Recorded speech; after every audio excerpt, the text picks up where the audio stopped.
ನಾರಾಯಣಂ ಸುರಗುರುಂ ಜಗದೇಕನಾಥಂ ಭಕ್ತಪ್ರಿಯಂ ಸಕಲಲೋಕನಮಸ್ಕೃತಂಚ ತ್ರೈಗುಣ್ಯವರ್ಜಿತಮಜಂ ವಿಭುಮಾದ್ಯಮೀಶಂ ವಂದೇ ಭವಗ್ನಂ ಅಮರಾಸುರಸಿದ್ಧವಂದ್ಯಂ ನಾರಾಯಣಂ ನಮಸ್ಕೃತ್ಯ ನರಂ ಚೈವ ನರೋತ್ತಮಂ ದೇವೀಂ ಸರಸ್ವತೀಂ ವ್ಯಾಸಂ ತಥೋ ಜಯಮುದೀರಯೇತ್.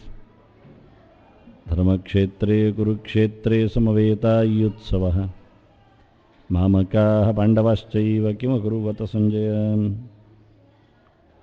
ಶ್ರೀ ಗುರುಭ್ಯೋ ನಮಃ. ಕೃಷ್ಣನ ಉತ್ತರದಲ್ಲಿ ಅರ್ಜುನನಿಗೆ ಕರ್ಮದ ಬಗ್ಗೆ ಪ್ರಧಾನವಾಗಿ ಹೇಳ್ತಾ, ಇಷ್ಟರವರೆಗಿನ ಕರ್ಮದ ಬಗೆಗಿನ ಮಾತುಗಳಾದರೆ ಪ್ರಧಾನವಾಗಿ ಕರ್ಮವನ್ನು ಮುಟ್ಟಿಕೊಂಡದ್ದೇ ಇಲ್ಲಿ. ಗುಣತ್ರಯದ ವಿಭಾಗಗಳಲ್ಲಿ ಯಾವುದು ಕರ್ಮ ಸಾತ್ವಿಕ ಎನ್ನುವ ಪಟ್ಟಿ, ಯಾವುದು ನಾವು ನಡೆಸುವ ಕ್ರಿಯೆ ಅದು ರಾಜಸ, ನಡುಗೋಡೆಯಲ್ಲಿ ನಿಂತಿರುವ ನಡುವಿನ ಈ ಭೂಲೋಕಕ್ಕೆ ಮತ್ತೆ ಬರಲಿರುವ ಕರ್ಮ ಯಾವುದು ತಾಮಸ ಕರ್ಮ ಎನ್ನುವುದಾಗಿ ಕರ್ಮದ ಪರಿಚಯ ಮಾಡಿಸಿದ ಮೂರು ಗೆರೆ ಇಲ್ಲಿದ್ದೆ. ಪ್ರಧಾನವಾಗಿ ಇಡೀ ಗೀತೆಯಲ್ಲಿ ಒಪ್ಪುವ ಕರ್ಮ ಸಿದ್ಧಾಂತ. ಅದರಲ್ಲಿ ಹೆಚ್ಚಿನವರು ಸಿಕ್ಕಿರುವ ಸಾಧ್ಯತೆ ಇರುವ ಕರ್ಮತಂತ್ರವನ್ನು ಇಲ್ಲಿ ರಾಜಸ ಕರ್ಮವಾಗಿ ಕೃಷ್ಣ ಹೇಳುತ್ತಾನೆ. ಮುಂದಿನ ತಾಮಸ ಕರ್ಮದ ಪ್ರಕ್ರಿಯೆಯಲ್ಲಿ ಅನೇಕ ಮುಖಗಳನ್ನು ಉಲ್ಲೇಖ ಮಾಡುವ ಹಾಗೆ ರಾಜಸದಲ್ಲಿಯೂ ಅಂತಹ ಮುಖಗಳು ಇವೆ ಅಂತ ಉಲ್ಲೇಖ ಮಾಡಲಿಕ್ಕೆ ವಿಕಲ್ಪವನ್ನು ಹೇಳುತ್ತಾನೆ ಕೃಷ್ಣ. ಯತ್ತು ಕಾಮೇಪ್ಸುನಾ ಕರ್ಮ ಸಾಹಂಕಾರೇಣ ವಾ ಪುನಃ ಕ್ರಿಯತೆ ಬಹುಲಾಯಾಸಂ ತದ್ರಾಜಸಂ ಉದಾರತಂ. ರಾಜಸ ಕರ್ಮ ಹೇಗಿದೆ ಕೇಳಿದರೆ ಇದರಲ್ಲಿ ಮುಖಗಳು ಕಡಿಮೆ, ಆದರೆ ಅವುಗಳ ಅವಯವಗಳು ಜಾಸ್ತಿ ಅಷ್ಟೆ. ಅನೇಕ ಸಾಧ್ಯತೆಗಳಿವೆ ರಾಜಸ ಕರ್ಮಗಳಲ್ಲಿ. ಹೇಗೆ ಸಾತ್ವಿಕ ಕರ್ಮ ಅಂದಾಗ ಕರ್ಮವು ನಿಯತವಾದ ಕರ್ಮವು ವ್ಯಕ್ತಿಗೆ ಯೋಗ್ಯತೆಗೆ ಅವನ ಕಾಲಕ್ಕೆ ನಿಲುಕುವ ಒಂದು ಕರ್ಮ ಶಾಸ್ತ್ರೀಯವಾದದ್ದು. ಹೇಗೆ ಸಂಗ ಇಲ್ಲದೆ ಸಂಪರ್ಕವನ್ನು ಸಾಧಿಸಿಕೊಳ್ಳದೆ ಫಲದ ಹಂಗು ಬಿಟ್ಟು ಮಮತೆಯ ತ್ಯಾಗದೊಂದಿಗೆ ಕರ್ತೃತ್ವದ ಅಭಿಮಾನದ ಹೆಗ್ಗಳಿಕೆಯೊಂದಿಗೆ ಇಲ್ಲದೆ ವಾಸ್ತವವಾಗಿ ರಾಗದ್ವೇಷಗಳಿಂದ ದೂರ ಇದ್ದು ಮಾಡಬಹುದು ಅಂತ ಒಂದು ನಿಯಮದಲ್ಲಿ 4 ಸೇರಿಸಿದ್ದಷ್ಟೇ. ನಿಯತಂ ಎನ್ನುವ ಕರ್ಮದ ಸ್ವರೂಪದಲ್ಲಿ ಸಂಗರಹಿತಂ, ಅರಾಗತಃ, ಅದ್ವೇಷತಃ ಕೃತಂ, ಅಪಲಪ್ರೇಪ್ಸುನಾಚ ಕೃತಂ ಅಂತ. ಹೀಗೆ ಒಂದು 4 ಮುಖ ಹೇಳಿದರೆ ಇಲ್ಲಿ 3 ಮುಖದಿಂದ ನಿಯತ ಕರ್ಮದಲ್ಲಿ ಬರತಕ್ಕಂತಹ ವೈಶಿಷ್ಟ್ಯವನ್ನು, ವೈವಿಧ್ಯವನ್ನು, ವೈರುಧ್ಯವನ್ನು ರಾಜಸವಾಗಿ ಹೇಳಿದ. ಪ್ರಧಾನವಾಗಿ ಎಲ್ಲರ ಕರ್ಮಗಳು ರಾಜಸಾಗಲಿಕ್ಕೆ ಕಾರಣ ಕಾಮೇಪ್ಸುತನ, ಬಯಕೆ, ಆಸೆ. ಯತ್ತು ಕಾಮೇಪ್ಸುನಾ ಕರ್ಮ ತದ್ರಾಜಸಮುದಾರತ. ಏನು ಬೇಕು ಅಂತ ಇಟ್ಟುಕೊಂಡು ಮಾಡಿದಿ ಅಂತ ಕೇಳುವಾಗ ನಾವು ಏನೋ ಒಂದನ್ನು ಹೇಳ್ತೇವಲ್ಲ, ಅಲ್ಲಿ ಸಿಕ್ಕಿಬಿದ್ದೇವನ್ನ. ಯಾವ ಕೆಲಸವೂ ನಮ್ಮದು ಏನೂ ಇಲ್ಲದೆ ಆಗುವುದೇ ಇಲ್ಲ. ಆದ್ದರಿಂದ ಕಾಮೇಪ್ಸು ಎನ್ನುವಲ್ಲಿ ಫಲಪ್ರೇಪ್ಸು ಇದೆ ಶಬ್ದ, ಮತ್ತೊಂದು ರಾಗಪ್ರಾಪ್ತಿಯೂ ಇದೆ. ದ್ವೇಷತಃ ಕರ್ಮವು ಕಾಣುತ್ತದೆ. ಆದ್ದರಿಂದ ಅರಾಗತಃ ಕೃತಂ, ಅದ್ವೇಷತಃ ಕೃತಂ, ಅಪಲಪ್ರೇಪ್ಸುನಾ ಕೃತಂ ಎನ್ನುವ 3 ಅಂಶಗಳನ್ನು ಇಲ್ಲಿ ಬಿಟ್ಟುಕೊಟ್ಟಿದೆ. ಸಾತ್ವಿಕ ಕರ್ಮ ಆಗಲಿಕ್ಕಿರತಕ್ಕಂತಹ 3 ಪ್ರಧಾನವಾದ ಅಂಶ ಯಾವುದೋ ಅನುರಾಗಕ್ಕೆ, ಪ್ರೀತಿಗೆ, ಯಾರದ್ದೋ ಇಷ್ಟಕ್ಕೆ ಮಣಿದು ಮಾಡುವುದೇ ಇಲ್ಲ. ಇಲ್ಲಿ ಕಾಮೇಪ್ಸು ಶಬ್ದ ಆಗ್ತಾನೆ. ಈಪ್ಸು ಅಂದರೆ ಇಪ್ಸೆ, ಆಸೆ, ಬಯಕೆ. ಕಾಮ ಅಂದರೆ ಇಷ್ಟ ಬಂದದ್ದು ಅಂತ ಅರ್ಥ. ಅವನಿಗೆ ಇಷ್ಟವಾದದ್ದನ್ನು ಬಯಸಿಕೊಂಡು ಮಾಡುವುದು. ಅವನಿಗೊಬ್ಬನಿಗೆ ಇಷ್ಟ ಅಂತಲ್ಲ, ಅವರಿಗೆ ಇಷ್ಟವಾದದ್ದು ಅವನಿಗೆ ಇಷ್ಟ. ಆತ್ಮೀಯರು ಯಾರಿದ್ದಾರೆ ಅವರು ಯಾರಿಗೂ ಸಹ ಇಷ್ಟ ಆಗುವುದನ್ನು ಮಾಡಿದರೂ ಆಯಿತು. ಅದರಿಂದ ಅನೇಕ ದೇವತೆಗಳ ಈ ನೆಲದಲ್ಲಿ ಹುಟ್ಟುವ ಹಿನ್ನೆಲೆಯಲ್ಲಿ ಬಂದಿರತಕ್ಕ ಶಾಪಗಳೆಲ್ಲ ಈ ಹಂತದಲ್ಲಿ ಮೂಡುತ್ತದೆ.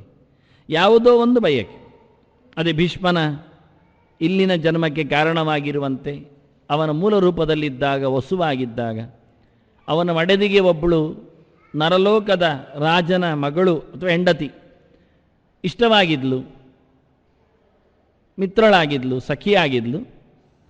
ಅವಳಿಗೆ ಜರೆ ಬರಬಾರದು ಅಷ್ಟೇ. ಭೂಲೋಕದಲ್ಲಿದ್ದ ಅವಳ ಮಿತ್ರಳಿಗೆ ಯಾವುದೇ ರೀತಿಯಾದ ವೃದ್ಧಾಪ್ಯ ಬರಬಾರದು, ಅದಕ್ಕೆ ಹಾಲು ಕುಡಿಬೇಕು. ಇಲ್ಲಿ ಯಾವುದು ವೈದ್ಯ ಇಲ್ಲ ಅಂತ ಗೊತ್ತಾಯಿತು, ಮದ್ದಿಲ್ಲ ಅದಕ್ಕೆ. ಈ ಲೋಕದಲ್ಲಿ ವೃದ್ಧತನವನ್ನು ದೂರ ಮಾಡಲಿಕ್ಕೆ ಬರುತ್ತೆ, ಅಷ್ಟು ವೃದ್ಧಾಪ್ಯ ಬರದಂತೆ ಮಾಡಲಿಕ್ಕೆ ಆಗೋದಿಲ್ಲ.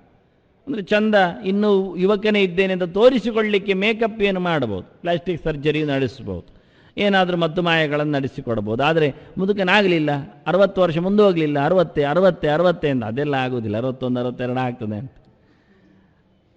ಆದರೆ ದೇವತೆಗಳಲ್ಲಿ ಅಮರಾಹ ನಿರ್ಜರಾಹ ದೇವಾಹ ಹೇಳ್ತಾರೆ, ತ್ರಿದಶಾಹ ವಿಬುಧಾಹ ಸುರಾಹ ಅಂತ. ಅವರು ನಿರ್ಜರಾಹ ಅಂತ, ಅವರಿಗೆ ಜರೆಯೇ ಇಲ್ಲ, ನಿತ್ಯ ಯುವಕರೇ. ಅದರಿಂದ ಕೃಷ್ಣನಿಗೆ ನಾವು ಮೀಸೆ ಹಾಕುವುದೇ ಇಲ್ಲ ಚಿತ್ರದಲ್ಲಿ. ಯಾಕೆ ಹಾಕಬೇಕು? ಯುವಾನೋ ಸತತಂ ಯುವಯೋರ್ ನವಯೋಧಿಕ. ಅದರಿಂದ ಬಿಳಿ ಕೂದಲ್ಲ ಲಕ್ಷ್ಮಿಯ ಚಿತ್ರ ಕೊಡಿ, ಅದಿಲ್ಲ, ಮಾಡಿಕೊಡ್ಬೇಕಷ್ಟೆ, ಸುಮ್ಮನೆ ಅಂಥದ್ದಿಲ್ಲ. ಹಣ್ಣು ಮುದಿಕೆ ನಮಗೆ ಅತ್ತೆ ಪಾತ್ರದಲ್ಲಿ ನಿಲ್ಲಿಸ್ಲಿಕ್ಕೆ ಒಂದು ಲಕ್ಷ್ಮೀ ಚಿತ್ರ ಬೇಕು ಅಂದೆ, ಅತ್ತೆ ಆಗುವುದೇ ಇಲ್ಲ ಅವಳು ಯಾವತ್ತು ನೋಡಿದ್ರು, ಪ್ರಿಯತಮೆಯಾಗಿಯೇ ಉಳಿತಾಳೆ.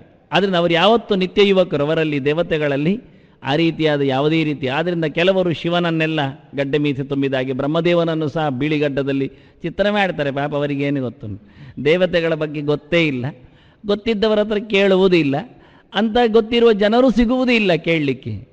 ಹಾಗಾಗಿ ಗೊತ್ತಿಲ್ಲದವರೇ ಚೀರುವುದರಿಂದ ಕಷ್ಟ ಆಗುತ್ತೆ.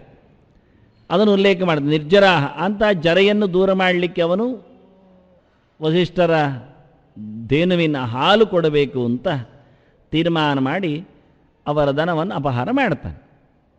ಅವನಿಗಾಗಿ ಅಲ್ಲ, ಸ್ವಾರ್ಥ ಅಂದರೆ ಪರಾರ್ಥವೇ. ಇನ್ನೊಬ್ಬರು ಮುದಿತನದಿಂದ ದೂರ ಆಗಬೇಕೆನ್ನುವುದು ಚಂದವೇ.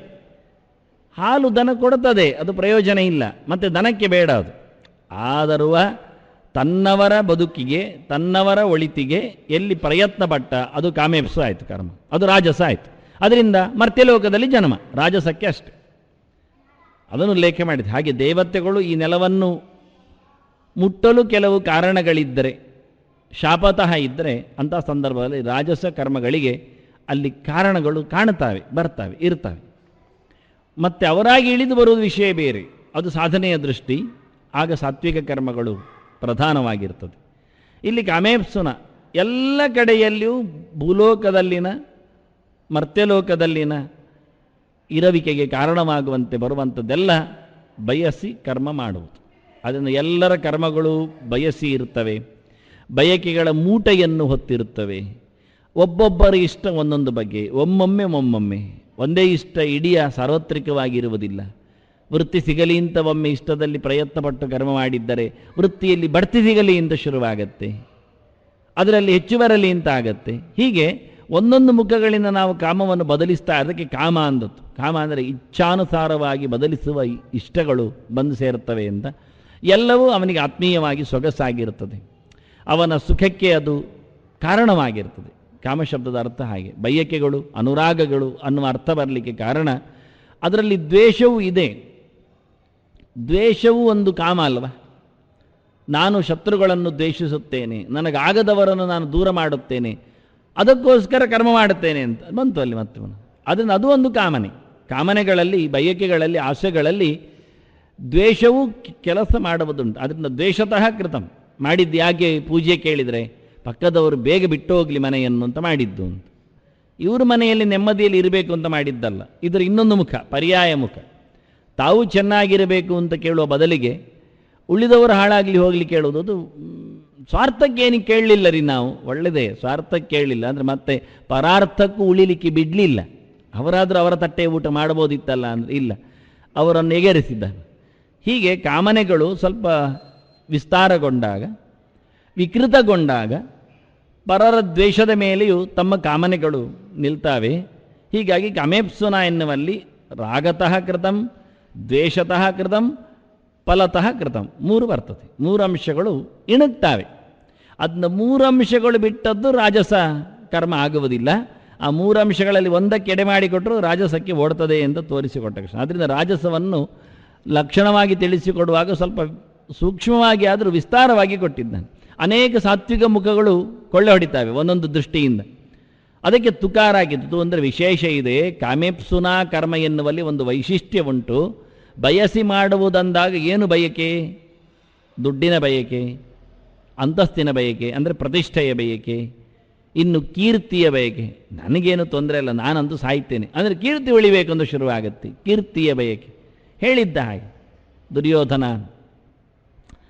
ಧೃತರಾಷ್ಟ್ರನಲ್ಲೇ ಹೇಳಿದ್ದ, ಪಾಂಡವರು ಜನಾನುರಾಗಿಗಳಾಗ್ತಾರೆ, ಇಲ್ಲಿದ್ದರೆ ಅವರನ್ನು ಕಳಿಸಿಬಿಡು ಅರಣಾವತಕ್ಕೆ ಅಂತ. ಆಗಲಿ ಅಯ್ಯ ಧೃತರಾಷ್ಟ್ರ ಅಂದ. ಆಗಲಿ, ಏನಾಯಿತು ಅಂತ. ನನ್ನೇ ಮಕ್ಕಳಲ್ವ. ಅವ ಹೇಳ್ತಾನೆ, ನಿನ್ನ ಸ್ವಂತ ಮಕ್ಕಳು ಅಲ್ಲ ಅಂತ ಎನ್ನುವುದು ನಿನಗೊಂದು ಅಪಕೀರ್ತಿ ಅಂತಾನೆ. ನಿನಗೆ ಕೀರ್ತಿಗೆ ಧಕ್ಕೆ ಬರ್ತದೆ, ನಿನ್ನ ಪ್ರತಿಷ್ಠೆಗೆ ಅದು ಒಳ್ಳೆಯ ರೀತಿ ಆಗುವುದಿಲ್ಲ ಅಂತಾನೆ. ಹಾಗೆ ಯೋಚನೆ ಮಾಡಿಕೊಳ್ತಾನೆ ಧೃತರಾಷ್ಟ್ರ. ಓಹೋ, ನನ್ನನ್ನು ಜನ ಸಣ್ಣದು ಮಾಡ್ತಾರೆ, ಪಾಂಡುವಿನ ಮಕ್ಕಳನ್ನು ದೊಡ್ಡದು ಮಾಡ್ತಾರೆ ಎನ್ನುವ ಅಂತರ ಭೇದ ಅವನಲ್ಲಿ ಗೊತ್ತಾಯಿತು. ಅದಕ್ಕೆ ಕಳುಹಿಸಿದ. ಹೀಗೆ ದುಡ್ಡು ಅಲ್ಲ, ಅರಸೊತ್ತಿಗೆ ಅಲ್ಲ, ಇನ್ಯಾರೋ ಇನ್ನೊಬ್ಬರ ಜನಾನುರಾಗವನ್ನು ಇಟ್ಟುಕೊಳ್ಳದೆ ಒಪ್ಪಿಕೊಳ್ಳದೆ ದುಡುವಿಕೆ, ಕಾಮೇಪ್ಸು ಕೀರ್ತಿಗೋಸ್ಕರ. ಹೀಗೆ ಕೀರ್ತಿ ಯಾವುದೇ ಇರಬಹುದು ಅಂತಾನೆ. ಅನೇಕ ಮುಖಗಳು ಕೀರ್ತಿಯಿಂದ ಏನು ಬರುವುದಿಲ್ಲ. ಕೇಳ್ತಾರೆ, ಹೌದು ನಿನ್ನದು ಫೋಟೋ ಬಂತು ಪೇಪರಲ್ಲಿ, ಎಂತ ಹೊಟ್ಟೆ ತುಂಬಿತ? ಹೊಟ್ಟೆ ತುಂಬುವುದಿಲ್ಲ ಎಂದಾಗ. ಫೋಟೋ ಬಂದರೂ ಹೊಟ್ಟೆ ತುಂಬುವುದಿಲ್ಲ, ಹೆಸರು ಹಾಕಿದರೂ ಏನು ಹಸಿವು ಹೋಗುವುದಿಲ್ಲ. ಮೊಮೆಂಟು ಕೊಟ್ಟರಂತೂ ಖಂಡಿತ ಏನು ಎತ್ತರಕ್ಕೆ ನಿಲ್ಲುವುದಿಲ್ಲವ. ಪ್ರಯೋಜನ ಏನುಂಟು? ಏನಿಲ್ಲ ಅಂತಾನೆ. ಸನ್ಮಾನ ಪತ್ರಗಳು, ಭಿನ್ನವತ್ತಲೆಗಳು, ಎಲ್ಲ ಸಾಹಿತ್ಯಗಳಲ್ಲಿದ್ದ ಪ್ರಕಾರಗಳೆಲ್ಲ ಅಲ್ಲಿ ಮೂಡಿದ್ರು ಏನಾಗ್ತದೆ? ಏನಾಗುವುದಿಲ್ಲ. ನೆಲ ಬಿಟ್ಟಂದು ಹೋಗಲಿಕ್ಕೆ ಬರುವುದಿಲ್ಲ, ನೆಲದಲ್ಲೇ ನಡಿಬೇಕಾಗತ್ತೆ. ಮತ್ತೆ ಹೇಳಿಕೊಳ್ಳಲಿಕ್ಕೆ ಬರುತ್ತಷ್ಟೆ, ಲಾಭ ಏನು ಕೇಳೋದು. ಅದರಿಂದ ಎತ್ತು ಅನ್ನುವಲ್ಲಿ ತುಕಾರ ಆಗಿದೆ. ತುಕಾರದಿಂದಾಗಿ ಎಷ್ಟೆಲ್ಲ ಹಾಳಾಗುತ್ತೆ. ಕಾಮಗಳು, ಬಯಕೆಗಳು, ಇಷ್ಟಗಳು ಯಾವ್ಯಾವುದೋ ಬಗೆಯಿಂದ ಇರ್ತವೆ, ಎಲ್ಲೆಲ್ಲಿ ಹೋಗಿರ್ತವೆ. ಇನ್ನೊಬ್ಬರ ಉದ್ಧಾರಕ್ಕೋಸ್ಕರ ಅವರು ವಸತಿ ಕೊಡಲಿ, ಅನ್ನ ಕೊಡಲಿ, ಬಟ್ಟೆ ಬರೆಗಳನ್ನು ಕೊಡಲಿ, ಆದರೆ ಅದರ ಬೆನ್ನ ಹಿಂದೆ ಒಂದು ಸ್ವಾರ್ಥ ಇರ್ತದೆ. ಅವ ನನ್ನ ಗುರುಕುಲದಲ್ಲಿ ಓದಿದ್ದಾನೆ, ಅದಕ್ಕೆ ಆಯ್ತಲ್ಲ, ಮುಗೀತು. ಕೊಟ್ಟದ್ದೆಲ್ಲ ನಿರ್ನಾಮ ಆಯಿತು ಅಂದ, ಪ್ರಯೋಜನ ಇಲ್ಲ ಅಂತಾನೆ. ಮುಕ್ತವಾಗಿ ನೀನೊಂದೊಮ್ಮೆ ಸಹಾಯ ಮಾಡಿದರೆ ಅದು ಸರಿ, ಬಯಕೆ ಇಲ್ಲದ್ದು ಅಂತ. ಎಲ್ಲಿಯೋ ಒಂದು ಸೂಕ್ಷ್ಮ, ಬಹಳ ಎಳೆಯಲ್ಲಿ ದೂರದಲ್ಲಿ, ಹೌದು ಮತ್ತಿಷ್ಟು ವರ್ಷ 12 ವರ್ಷ ನಮ್ಮಲ್ಲಿ ಕಲೀಲಿಲ್ವ, ಅದಕ್ಕೆ ಮಾಡಿದ್ದೇನೆ, ಸರಿ ಆಯಿತು, ಸಾರ್ಥ ಬಂತು, ನಿನ್ನ ಹೆಸರು ಬೇಕು ಅಂತ ಬಂತು ಅಲ್ಲಿ. ಹೀಗೆ ಅವರಿಗೆ ಉದ್ಧಾರಕ್ಕೆ ಮಾಡಿದರೂ ಸಹ ಅದಕ್ಕೆ ತುಕಾರ ಹಾಕಿದ. ವಿಶ್ಲೇಷಣೆಯಲ್ಲಿ ಎಲ್ಲಿಯೋ ಒಂದೆಡೆಯಲ್ಲಿ ತನ್ನದೇ ಆಗಿರತಕ್ಕ ಕಾಮನೆಯ ಔಚಿತ್ಯ ಇರುತ್ತದೆ. ಆದ್ದರಿಂದ ಅದು ರಾಜಸ ಅಂತ. ಅನ್ನದಾನ ಮಾಡಿದ್ದು ತಪ್ಪೆ? ಸಾತ್ವಿಕ ಅಲ್ಲವೇ? ವಸತಿ ಕೊಟ್ಟದ್ದು, ಊಟ ಕೊಟ್ಟದ್ದು, ವೃತ್ತಿ ಕೊಟ್ಟದ್ದು, ಬದುಕು ನೀಡಿದ್ದು ಎಲ್ಲ ಸರಿಯೇ ಇದೆ. ಜ್ಞಾನದಾನ ಮಾಡಿದ್ದು ಎಲ್ಲ ಸರಿ. ಆದರೆ ಅದರಲ್ಲಿ ಮಾಡಿರತಕ್ಕಂತಹ ಯಾವುದೋ ಒಂದು ಎಳೆಯಲ್ಲಿ ಮೂಲೆಯಲ್ಲಿ ನಿನ್ನ ಕಾಮನೆಗಳು ಕೆಲಸ ಮಾಡಿವೆ. ನಾವು ಲಾಭ ಮಾಡುವಾಗ ಅದನ್ನು ನೋಡ್ತೇವಲ್ವ. ಜಾಮಿಳನಿಗೆ ನಾರಾಯಣ ಅಂತ ಕರೆದ ಅಂದಾಗ ವಿಷ್ಣುದೂತರು ಬಂದು ಕರ್ಕೊಂಡು ಹೋಗಲಿಕ್ಕೆ ನಿಂತರು. ಯಮದೂತರನ್ನು ಓಡಿಸಿದ್ರು, ಕರ್ಕೊಂಡು ಹೋಗದಿದ್ದರು. ಅಂತೂ ಅಪಾಯ ತಪ್ಪಿಸಿದ್ರು. ಯಾಕೆ ಅಂದರೆ ಯಾವುದೋ ಒಂದು ಎಳೆ ಹುಡುಕಿದ್ರು ಅವರು. ಅವನನ್ನು ಪಾರು ಮಾಡಲು ಇರತಕ್ಕಂತಹ ನಾರಾಯಣ ನಾಮದಲ್ಲಿರುವ ಎಳೆ ಯಾವುದು ಅಂತ. ಏನಿಲ್ಲ, ಅವ ಕರೆದದ್ದು ಮಗುವನ್ನು, ಕೊನೆಯ ಮಗು, ಅದು ಯಾವುದೋ ನೀಚ ಸ್ತ್ರೀಯಲ್ಲಿ ಹುಟ್ಟಿದ್ದು. ಎಲ್ಲವನ್ನು ಧಿಕ್ಕರಿಸಿ ಬಂದಿದ್ದಾನೆ. ಸಂಪ್ರದಾಯಗಳು ನುಚ್ಚು ನೂರಾಗಿವೆ. ತನ್ನ ತಂದೆ ತಾಯಿಗಳ ಸೇವೆ ನಿಲ್ಲಿಸಿದೆ. ಕೈ ಹಿಡಿದ ಮಡದಿಯನ್ನು ತೊರೆದು ಬಂದಿದ್ದಾನೆ. ಎಲ್ಲ ನೋಡಿದ್ರು ಹೇಳ್ತಾರೆ, ನಾರಾಯಣ ಅಂತ ಮಗುವಿಗೆ ನಾಮಕರಣ ಮಾಡುವಾಗ ಅವನ ತಲೆಯಲ್ಲಿ ಸ್ವಾಮಿಯ ಹೆಸರು ಎನ್ನುವುದು ಅಚ್ಚಾಗಿತ್ತು. ಆ ಮಗುವಿಗೆ ನಾರಾಯಣ ಯಾಕೆ ಹೆಸರಿಟ್ಟ? ಏನೋ ತಟ್ಟೆ, ಲೋಟೆ, ಪಾತ್ರೆ ಏನು ಬೇಕಾದರೂ ಇಡ್ಬೋದಿತ್ತಲ್ಲ, ಇಡುವವರಿದ್ದಾರಲ್ಲ, ಎಂತಾದರೂ ಆಗ್ತದೆ. ಅದೆಲ್ಲವನ್ನು ಹೊರತು ನನ್ನ ಸ್ವಾಮಿ ಪರಮೋಚ್ಚನಾದ ದೈವ, ಅದು ಭಗವಂತ ಎನ್ನುವ ಎಚ್ಚರ ನಾಮಕರಣದಲ್ಲಿ ಕೆಲಸ ಮಾಡಿದೆ. ಕರೆದಾಗೆಲ್ಲ ದೇವರ ನೆನಪಾಗಲಿ ಅಂತ ಇಟ್ಟಿದ್ದಾನೆ. ನೆನಪಾಗಲಿ, ಆಗದೇ ಇರಲಿ, ಆಗಬೇಕು ಅಂತ ಇಲ್ಲ. ಇಡುವಾಗ ಆ ಎಚ್ಚರ ಇತ್ತು. ಆ ಯಾವುದೋ ಒಂದು ಮೂಲೆಯ ಅವನನ್ನು ಉದ್ಧಾರ ಮಾಡುವ ಒಂದು ಮುಖವನ್ನು ಇಟ್ಕೊಂಡು ವಿಷ್ಣುದೂತರು ಅವನನ್ನು ಎತ್ತಿ ಹಾಕಿಬಿಟ್ರು. ಲಾಭ ಕೊಡುವಾಗ ನಾವು ಅವನ ಜ್ಞಾನದ ಮೂಲವನ್ನು ಹುಡುಕ್ತೇವೆ. ಹಾಗಿರುವಾಗ ನಷ್ಟಕ್ಕಿರುವಾಗ ಅವನ ಅಜ್ಞಾನದ ಮೂಲಕ್ಕೆ ಯಾಕೆ ಹೋಗಬಾರ್ದು? ಅದನ್ನು ಲೇಖೆ ಮಾಡಿ. ಅದನ್ನು ಎತ್ತು ಕಾಮೇಪ್ಸನೆ ಎನ್ನುವ ತುಕಾರದಿಂದ ತುನಾ ವಿಶೇಷ ಸೂಚ್ಯತೆ. ಬಯಕೆ ಅಂದಾಗ ಏನು, ಅದು ಎಲ್ಲಿವರೆಗೆ ಹೋಗುತ್ತೆ? ನಾವೆಲ್ಲ ಇಷ್ಟಾಪೂರ್ತಮನ್ಯಮಾನ ವರಿಷ್ಠಮೆನ್ನುವಲ್ಲೆಲ್ಲ ಜನರಿಗೋಸ್ಕರ ಬಾವಿ ತೋಡಿಸಿದೆ, ಸರೋವರ ಕಟ್ಟಿಸಿದೆ, ಬೀದಿ ಮಾಡಿಸಿದೆ, ಅನ್ನಛತ್ರ ಇಟ್ಟೆ ಎಲ್ಲ ಹೇಳಿಕೊಳ್ಳುತ್ತೇವೆ. ಇಲ್ಲಿ ಎಲ್ಲಿದೆ ಅಂತ, ಎಲ್ಲ ಕಡೆಯಲ್ಲಿ ನನ್ನ ಹೆಸರಿದೆ ಅಂತ. ನಾವು ಕಾಮೇಪ್ಸು ನನ್ನ ಕೀರ್ತಿ, ನನ್ನ ಹೆಸರು, ನನ್ನ ಪ್ರತಿಷ್ಠೆ ಅದನ್ನು ನಾನು ಅದರಲ್ಲಿ ಗುರುತಿಸಿದ್ದೇನೆ. ಛತ್ರಕ್ಕೆ ಹೆಸರಿಡುವಾಗಲೇ ಹೇಳುತ್ತಾರೆ, ಅದು ಹೆಸರೊಂದು ಹಾಕಿಬಿಡಿ ಅಲ್ಲಿ ದೊಡ್ಡದು ಮಾಡಿ ಅಂತ. ಆಯಿತು ಅಂತ. ಸಭೆ ಮಾಡುವಾಗಲೇ ಹೇಳ್ತಾರೆ, ಅದೊಂದು ಹೆಸರು ಕಾಣುವಂತೆ ಒಂದು ಬ್ಯಾನರ್ ಬರಬೇಕಲ್ಲಿ. ಆಯಿತು ಅಂತ. ತೊಟ್ಟೆಯಲ್ಲಿ ಪ್ರಸಾದ ತೊಟ್ಟೆಯಲ್ಲಿ ಬರೆದಿರ್ತಾರೆ ABC ಎಲ್ಲ ಅಂಥವ್ರು ಕೊಟ್ಟದ್ದು ಇದು ಅಂತ. ಯಾವುದೋ ಕೃಷ್ಣನ ಪರ್ಯಾಯ, ಯಾವುದೋ ಸೇವೆ. ಅದರಲ್ಲಿ ಮತ್ತೆ ಪ್ರಸಾದ ಕೊಡುವ ತೊಟ್ಟೆಯಲ್ಲಿಯೂ ಅವರ ಸಂಸ್ಥೆ ಹೆಸರು, ಅವರೇ ತೊಟ್ಟೆ ಪ್ರಿಂಟ್ ಮಾಡಿ ಕೊಡ್ತಾರೆ, ಇದರಲ್ಲಿ ಕೊಡಿ ಅಂತ. ಎಷ್ಟು ಚೆನ್ನಾಗಿರುತ್ತೆ ಅಂದ. ಇದೆಲ್ಲ ಎತ್ತು ಕಾಮೇಪ್ಸುನಾ ಕರ್ಮ. ಮುಂದೆ ಹೇಳ್ತಾನೆ ಸಾಹಂಕಾರೇಣವ ಅಂತ ಇನ್ನೊಂದು ಶಬ್ದ ಹೇಳಿದ್ದ. ನಿಯತಂ ಸಂಗರಹಿತಂ ಅಂದ. ಸಾತ್ವಿಕವಾದಂತಹ ಕರ್ಮಕ್ಕಾಗುವಾಗ ನಾನು ಇಲ್ಲ ಅಂತ, ಮಮತೆ ಇಲ್ಲ, ಕರ್ತೃತ್ವದ ಅಭಿಮಾನ ಇಲ್ಲ, ದೇವರು ಮಾಡ್ತಾನೆ ಅನ್ನತಕ್ಕ ಎಚ್ಚರಕ್ಕೆ ಅಂತ ಇದನ್ನಲ್ಲಿ ತಪ್ಪಿಸಿದ್ದಾನೆ. ಅಹಂಕಾರೇಣವ ವಾಕಾರ ಹಾಕಿದ್ದಾನೆ, ವಿಕಲ್ಪ. ಅಂದರೆ ಒಂದು ಕಾಮೇಪ್ಸನ ಎನ್ನುವಲ್ಲಿ 3 ಮುಖ ಇದೆ. ಬಯಕೆಗಳು, ರಾಗಗಳು, ದ್ವೇಷಗಳು ಎಲ್ಲ ಇವೆ. ಅದು ಒಂದೇ ಸಾಕಾಗತ್ತೆ ರಾಜಸ ಕರ್ಮ ಅನಿಸಿಕೊಳ್ಳಲಿಕ್ಕೆ, ಸಾತ್ವಿಕವನ್ನು ತಪ್ಪಿಸಲಿಕ್ಕೆ. ಯಾವತ್ತೂ ಹಾಗೆ ಹಾಳು ಮಾಡಲಿಕ್ಕೆ ಒಂದು ಸಾಕು, ಒಳ್ಳೇದು ಮಾಡಲಿಕ್ಕೆ 100 ಬೇಕಾಗತ್ತೆ. ಒಂದು ದೋಸೆ ಒಳ್ಳೆಯದಾಗಬೇಕಾದ್ರೆ ಎಷ್ಟು ಕಷ್ಟಪಡಬೇಕ್ರಿ. ಬೆಂಕಿ ಹದವಾಗಿರಬೇಕು, ಕಲ್ಲು ಚೆನ್ನಾಗಿ ಕಾಯಿರಬೇಕು, ಮತ್ತು ಹಾಕುವ ಬೆಣ್ಣೆಯೋ ತುಪ್ಪವೋ ಎಣ್ಣೆಯೋ ಚೆನ್ನಾಗಿರಬೇಕು, ಬಂದ ಒಳ್ಳೆ ಕಲದಿರಬೇಕು, ಎಲ್ಲ ಹೇಳಿಕೊಳ್ಳುತ್ತೇವೆ ನಾವು. ಹಾಳು ಮಾಡಲಿಕ್ಕೆ ಒಂದು ಜಾಸ್ತಿ ಉಪ್ಪು ಹೆಚ್ಚಾಗಿದ್ದರೆ ಆಯ್ತು, ಮುಗೀತು. ಹಾಳಾಗಲಿಕ್ಕೆ ಒಂದು ಹಿಡಿ ಜಾಸ್ತಿ ಉಪ್ಪು ಹಾಕೋದು, ಇಲ್ಲ ಅಡಿ ಕರೆಂಟ್ ಬಿಡೋದು, ಬೆಂಕಿ ಜಾಸ್ತಿ ಮಾಡೋದು, ಒಂದಾಗಿ ಎಣ್ಣೆ ಸೀದು ಹೋದದ್ದು ಬಿಸಾಡು. ಹಾಳು ಮಾಡಲಿಕ್ಕೆ ಒಂದು ಸ್ವಲ್ಪ ಯಾವುದೋ ಒಂದು ವಿಷಯದಲ್ಲಿ ಹಾಳು ಮಾಡಲಿಕ್ಕೆ ಬರ್ತದೆ. ಒಳ್ಳೆಯದು ಮಾಡಲಿಕ್ಕೆ 10 ವಿಷಯಗಳು ಪೂರಕವಾಗಿ ಬರಬೇಕು, ಸಮರ್ಪಕವಾಗಿರಬೇಕು, ಪೂರ್ಣಪೂರವಾಗಿರಬೇಕು, ಒಂದೊಂದು ಸರಿಯಾಗಿರಬೇಕು. ಮೋರೆ ಚಿತ್ರ ಬಿಡಿಸು ಅಂದರೆ ಕಣ್ಣೂ ಚೆನ್ನಾಗಿರಬೇಕು, ಉಬ್ಬು ಚೆನ್ನಾಗಿರಬೇಕು, ಮೂಗು, ಬಾಯಿ, ತುಟಿ, ಕಂಡರೆ ಹಲ್ಲು, ಕಿವಿ ಎಲ್ಲ. ನಾನು ಚೆನ್ನಾಗಿ ಮಾಡಲಿಲ್ವ ಕಣ್ಣು, ಮೋರೆ ಹೇಗಿದ್ರೇನು? ಒಂದು ಮೋರೆ, ಕಣ್ಣಿನಿಂದ ಮೋರೆಯನ್ನು ಗುರುತಿಸ್ಲಿಕ್ಕೆ ಆಗುವುದಿಲ್ಲ. ಮೋರೆ ಚಿತ್ರ ಮಾಡಿದರೆ ಅದು ಪೂರಾ ಸರಿ ಇರಬೇಕು, ಹಾಗಾದರೆ ಮೋರೆ ಚಿತ್ರ, ಇಲ್ಲಾದರೆ ಕೋಳಿಮೊಟ್ಟೆ ಚಿತ್ರ. ಹಾಗೆ ಸಮರ್ಪಕವಾಗಿ ಮಾಡಲಿಕ್ಕೆ ಪ್ರತಿಯೊಂದರ ಪೂರ್ಣ ಅಂಶ ಬೇಕು. ಹಾಳು ಮಾಡಲಿಕ್ಕೆ, ಚಿತ್ರ ಹಾಳು ಮಾಡಲಿಕ್ಕೆ ಎಷ್ಟು ಚಂದ ಚಿತ್ರವನ್ನು ಹಾಳು ಮಾಡ್ಬೋದು. ಅಡ್ಡಕ್ಕೊಂದು ಮೀಸೆ ಹೇಳಿದ್ರೂ ಹಾಗಾಗತ್ತೆ, ಇನ್ನೇನೋ ಒಂದು ಗೆರೆ ಹಾಕಿದ್ರೂ ಆಗುತ್ತೆ. ಎಲ್ಲಿಯೋ ಒಂದು ವಕ್ರ ಗೆರೆಯಲ್ಲಿ ಇಡೀ ಚಿತ್ರವನ್ನು ಹಾಳು ಮಾಡ್ಬೋದು. ಆದರೆ ಪೂರ್ಣತೆಗೆ ಪ್ರತಿಯೊಂದು ಗೆರೆಗಳು ಸಾಕಾರಗಳೇ, ಸಹಕಾರಗಳೇ. ಒಂದು ಗೆರೆ ಅಂತ ಹೇಳಿಕೊಂಡು ನಾವು ಬಿಡುವ ಹಾಗಿಲ್ಲ, ತಪ್ಪಾಯಿತು ಹೇಳಲಿಕ್ಕಿಲ್ಲ. ಉಬ್ಬನ್ನು ಮೇಲ್ಮುಖವಾಗಿ ಮಾಡಿಟ್ರೆ ಅದೊಂದು ತೊಂದರೆ ಇಲ್ಲ ರೀ, ಅದು ಎಲ್ಲಿಯೂ ಹಾಗಿಲ್ಲ. ಉಬ್ಬು ಅಂದರೆ ವಕ್ರವೇ, ಅದು ಕೆಳಮುಖವೇ. ಅದೊಂದು ತಪ್ಪಿಯೋಯ್ತು, ಕಣ್ಣಾದಂತ ಮೇಲೆ ಮಾಡಿಬಿಟ್ಟಿದ್ದೆ ಅಂದರೆ ಅದು ನಾಮ ಆಗುತ್ತೆ, ಅರ್ಧಚಂದ್ರಲ್ಲೆಲ್ಲ ಆಟ ಆಗುತ್ತೆ, ಹೊರತು ಉಬ್ಬಾಗುವುದಿಲ್ಲ. ಹೀಗೆ ಪೂರ್ಣತೆಗೋಸ್ಕರ ಕೃಷ್ಣ ಬಹಳ ಚೆನ್ನಾಗಿ ಹೇಳಿದ. ಎತ್ತು ಕಮೇಪ್ಸುನ ಅನ್ನುವ ಮೂಲಕ ಸಾತ್ವಿಕವಾದ ಭಂಗಕ್ಕೆ, ರಾಜಸ ಆಗಲಿಕ್ಕೆ ಒಂದೇ ಒಂದು ಹಳಿ ತಪ್ಪಲಿಕ್ಕೆ ಕಾರಣ ಅಂತ. ಇನ್ನೂ ಬೇಕಾದರೆ ಅದು ಇಲ್ಲ ರೀ, ನಿಯತವಾಗಿ ಮಾಡಿದ್ದಾನೆ, ಯಾವುದರ ಆಸೆಯೂ ಇಲ್ಲ, ಒಂದು ಚೂರು ನೋಡಿದರೂ ಆಸೆ ಕಾಣುವುದಿಲ್ಲ, ಕಾಮನೆ ಇಣುಕುವುದಿಲ್ಲ, ರಾಗ ಬರಲಿಲ್ಲ, ದ್ವೇಷ ಇರಲಿಲ್ಲ. ಅದು ಕೇಳುತ್ತಾನೆ ಅಹಂಕಾರೇಣವ. ಸಂಘ ಬಿಟ್ಟಿದ್ದಾನ, ಫಲ ಬಿಟ್ಟಿದ್ದಾನೆ, ಆದರೆ ಸಂಘ ಬಿಟ್ಟಿದ್ದಾನೆ, ಕರ್ತೃತ್ವದ ಅಭಿಮಾನ ಹೊತ್ತುಕೊಂಡಿದ್ದಾನ, ನಾನು ಮಾಡಿದ್ದೆ ಅಂತ ಹೇಳ್ತಾ ಇದ್ದಾನ, ಕೇಳ್ತಾನೆ. ಅದು ಹಾಕಿದ್ದಾರೆ ಹೆಸರು, ಅಲ್ಲಿ ಮುಗಿದೋಯ್ತಂದು. ಅಹಂಕಾರೇಣವ ಹಾಕಿದ. ಅಲ್ಲಿ ಅಹಂ ಇದ್ದರೆ ದೇವರಿಲ್ಲ ಆದರೆ ಆಯಿತು. ನಾನು ಇದ್ದೇನೆ ಎನ್ನುವುದಕ್ಕಿಂತ ನಾನಿದ್ದೇನೆ ಎನ್ನುವುದು ಅಹಂಕಾರ. ಆದ್ದರಿಂದ ಮಮತೆ, ಅಹಂಕಾರ, ಅದರೊಟ್ಟಿಗೆ ವಿಶೇಷವಾಗಿರತಕ್ಕಂಥ ಕರ್ತೃತ್ವದ ಅಭಿಮಾನಗಳು, ಇವೆಲ್ಲ ಪ್ರಧಾನವಾಗಿ ಅಹಂಕಾರ. ಅದಕ್ಕೆ ವಿಕಲ್ಪದಿಂದ ಭಗವಂತ ಹೇಳಿದ ಅಹಂಕಾರೇಣವ. ಸಾತ್ವಿಕದಿಂದ ರಾಜಸದೆಡೆಗೆ ವಾಲಲು ಬೇಕಾಗಿರತಕ್ಕ ಇನ್ನೊಂದು ಮುಖ ಯಾವುದು ಕೇಳಿದರೆ ನಾನು ಮಾಡಿದ್ದೆ ಅಂತ ಬಂದರೂ ಸಾಕಾಗುತ್ತೆ ಅಂದ ದೇವರು. ಮುಗಿದೋಯ್ತು. ದೇವರು ಚೂರು ಬಿಟ್ಟು ಕೊಡುವುದಿಲ್ಲ, ಫಲ ಕೊಡಬೇಕು ನಮಗೆ ಅಂದಾಗ ಅವನು ಕೇಳುತ್ತಾ ಇದ್ದಾನೆ, ನೀನು ಕರ್ಮ ಮಾಡಿದೀಯಾ ಅಂತ. ಹೌದು ಅಂತೇವೆ, ಹಾಗಾದರೆ ಬದಿಗೆ ಹೋಗು ಅಂದು ಮುಗೀತು. ಹೌದು ಹೇಳಿದ್ರಿಂದಲೇ ಬದಿಗೆ ಹೋಗಿ ಆಯಿತು. ಫಲ ಕೇಳಲಿಕ್ಕೆ ಓದದ್ದು ನಾವು ದೇವರ ಹತ್ರ, ಕೊಡ್ತೀಯಾ ಅಂತ ಕೇಳಲಿಕ್ಕೆ. ದೇವರು ನಮ್ಮ ಹತ್ರ ನಿಜವಾದ ಪ್ರಶ್ನೆಗೆ ಹೇಳಿದ. ನಮಗೆ ಖುಷಿ ಇತ್ತು, ಎಷ್ಟು ಗಂಟೆ ಕೆಲಸ ಮಾಡಿದೆ, ಏನು ಕೆಲಸ ಮಾಡಿದೆ ಎಲ್ಲ ಪಟ್ಟಿ ತಗೊಳ್ತಾನೆ, ಕೊಡ್ಬೋದು ಅಂತ. ನಮ್ಮ ಹತ್ರ ಮೊದಲ ಪ್ರಶ್ನೆ ಅನ್ನೋದು ಸಣ್ಣದಿತ್ತು, ನೀನು ಕೆಲಸ ಮಾಡಿದ್ಯಾ? ಹೌದು ಅಂತೇವೆ. ಹಾಗಾದರೆ ನಿನಗಿಲ್ಲ ಹೋಗು ಅಂದ. ಅಷ್ಟರಲ್ಲಿ ಇನ್ನು ಎಷ್ಟು ಗಂಟೆ ಮಾಡಿದೆ, ಏನೆಲ್ಲ ಮಾಡಿದೆ, ಎಷ್ಟು ಕಷ್ಟ ಆಯಿತು ಅದೆಲ್ಲ ಕೇಳುವ. ನಾವು ತಿಳ್ಕೊಂಡಿದ್ವಿ ಇನ್ನೆಲ್ಲ ಹೇಳಲಿಕ್ಕಿತ್ತು, ಸುಮಾರು ಗಂಟೆ ಎಲ್ಲ ಹೇಳುವ ಅಂತ. ಗಮ್ಮತ್ನಲ್ಲಿ ಹೋದರೆ ಮೊದಲ ಪ್ರಶ್ನೆಯಲ್ಲಿಯೇ ನಮ್ಮದು ಉತ್ತರ 0 ಸಿಗುವಾಗ ಆಯಿತು. ನೀನು ಮಾಡಿದ್ದ ಕರ್ಮ ಅಂತಾನೆ. ಮತ್ತೆ ಹೌದು ಅಂತೇವೆ. ಹಾಗಾದರೆ ಇಲ್ಲವೇ ಇಲ್ಲ, ನಾಳೆದ್ದು ನಿನಗಿಲ್ಲ ಹೋಗು ಅಂತಾನೆ. ಮತ್ತು ಇನ್ನೊಮ್ಮೆ ಸಾಲಲ್ಲಿ ಬಂದು ನಿಂತು ನಿಂತರೆ ಎಂತ ನೀನು ಕರ್ಮ ಮಾಡಿದೆಯಾ ಕೇಳ್ತಾನೆ.